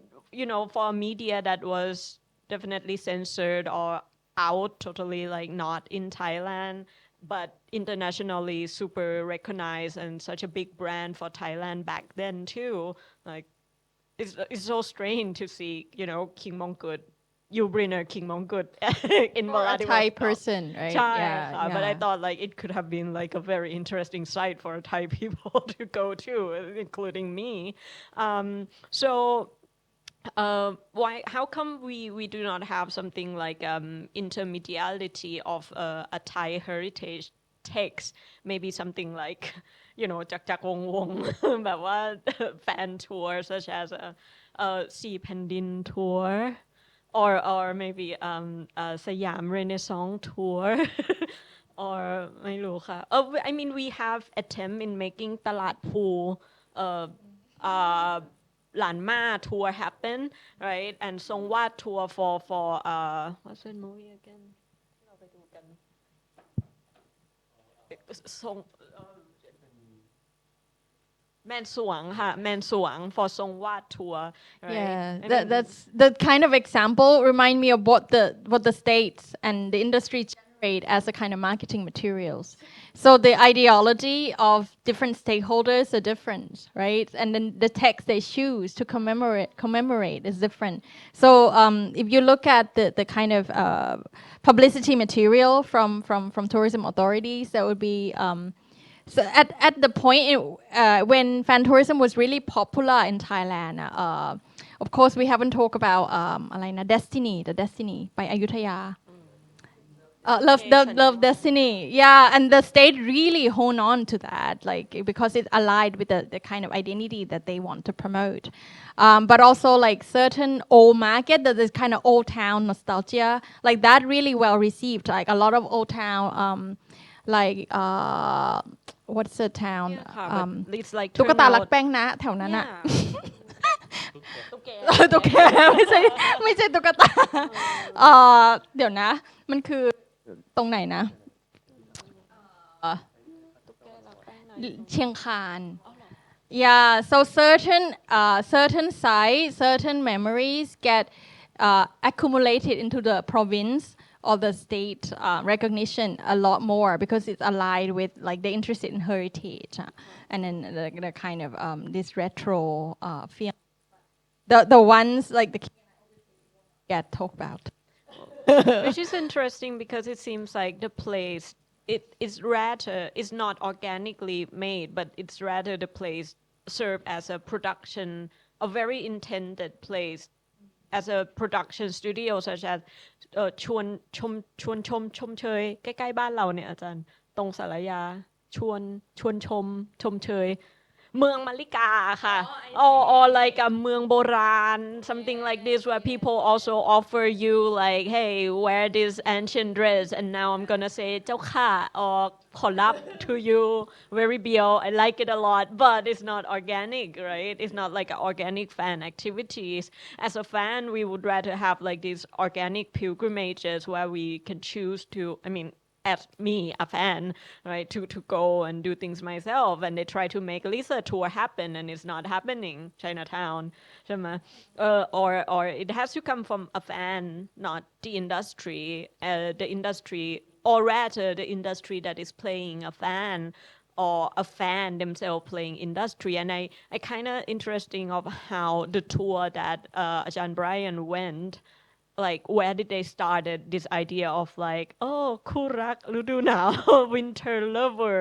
tour, like were they inspired by the film or were they a fan of the film,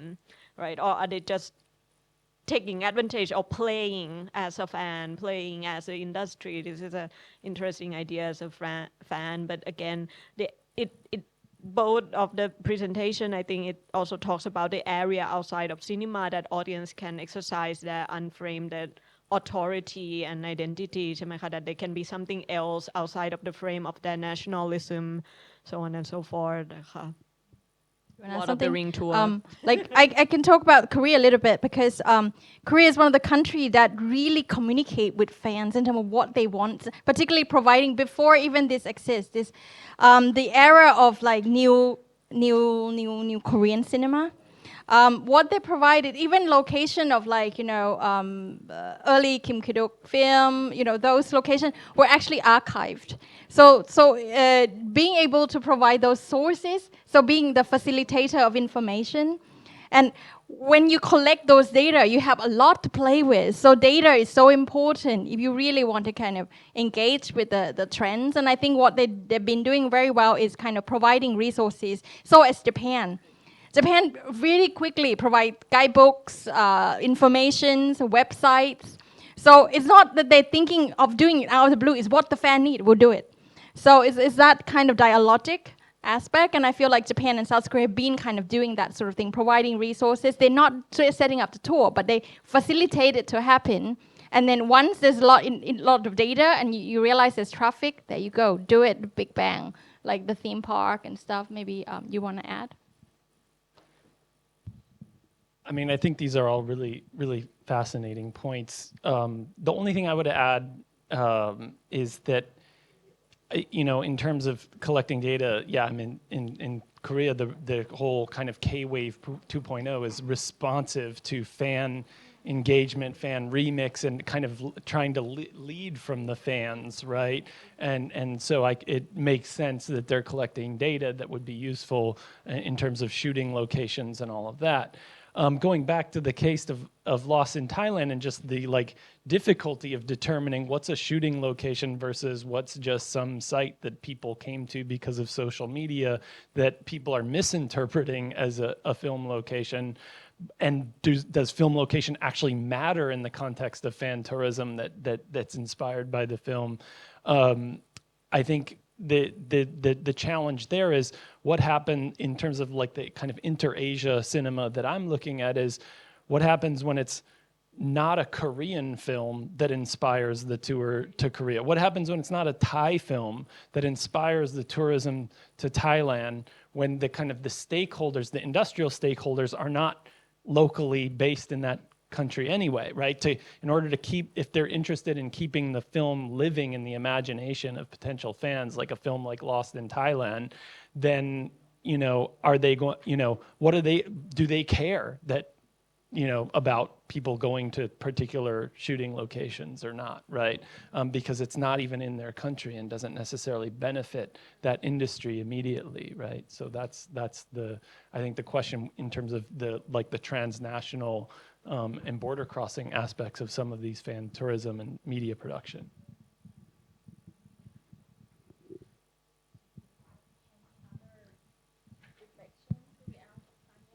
Just right about time. Would you like to say something? Okay, just grab So I think we're coming towards the end now. I just want to thank everyone who's here, all the speakers and the moderators, and also thanks the audience who's been listening online this morning and also this afternoon. And I think it's a great opportunity for us to just exchange thoughts on kind of crossover interests in so many ways, and there are a lot of possibilities. But also, it's of the public interest. Now and again, this idea of legacy media, tourism, and also memories is floating around, but it's kind of come and go. And I think perhaps in 10-year times, it'll be interesting to see if this kind of certain films would be commemorated. What Love of Siam is going to be like in 10-year time, and how it get incorporated into academic conversations as well, or public celebrations. And so I just think this is a great opportunity to further expand this kind of publication, conversation onwards. So if anyone have any thoughts, reflection that they haven't written, of course they can email us or share with us in some way. And I think, I've always said to friends that in Thailand, even our film policy is so much aligned with tourism. Like our tourism authority actually deals with film. So this intersection and the fact that the Thai Railway, กรมรถไฟหลวง, is the first organization that deals with cinema. So there's a lot to explore there between mobilities of the countries and tourism and also media. And I think so we can think backward but also forward how we can carry this sort of conversations on where the country is going and how we are inserting multiple histories and temporality and affects into the conversation. So I just want to thank again, and Yvonne, you want to say any last word? Just thank you to everyone for coming and listening to the presentations and engaging with us in a very fascinating dialogue based both on research and personal experience. It was really enlightening for me personally. So I'll just end it there, I guess. Okay. So thank you so much, and see you in future opportunities. Bye-bye.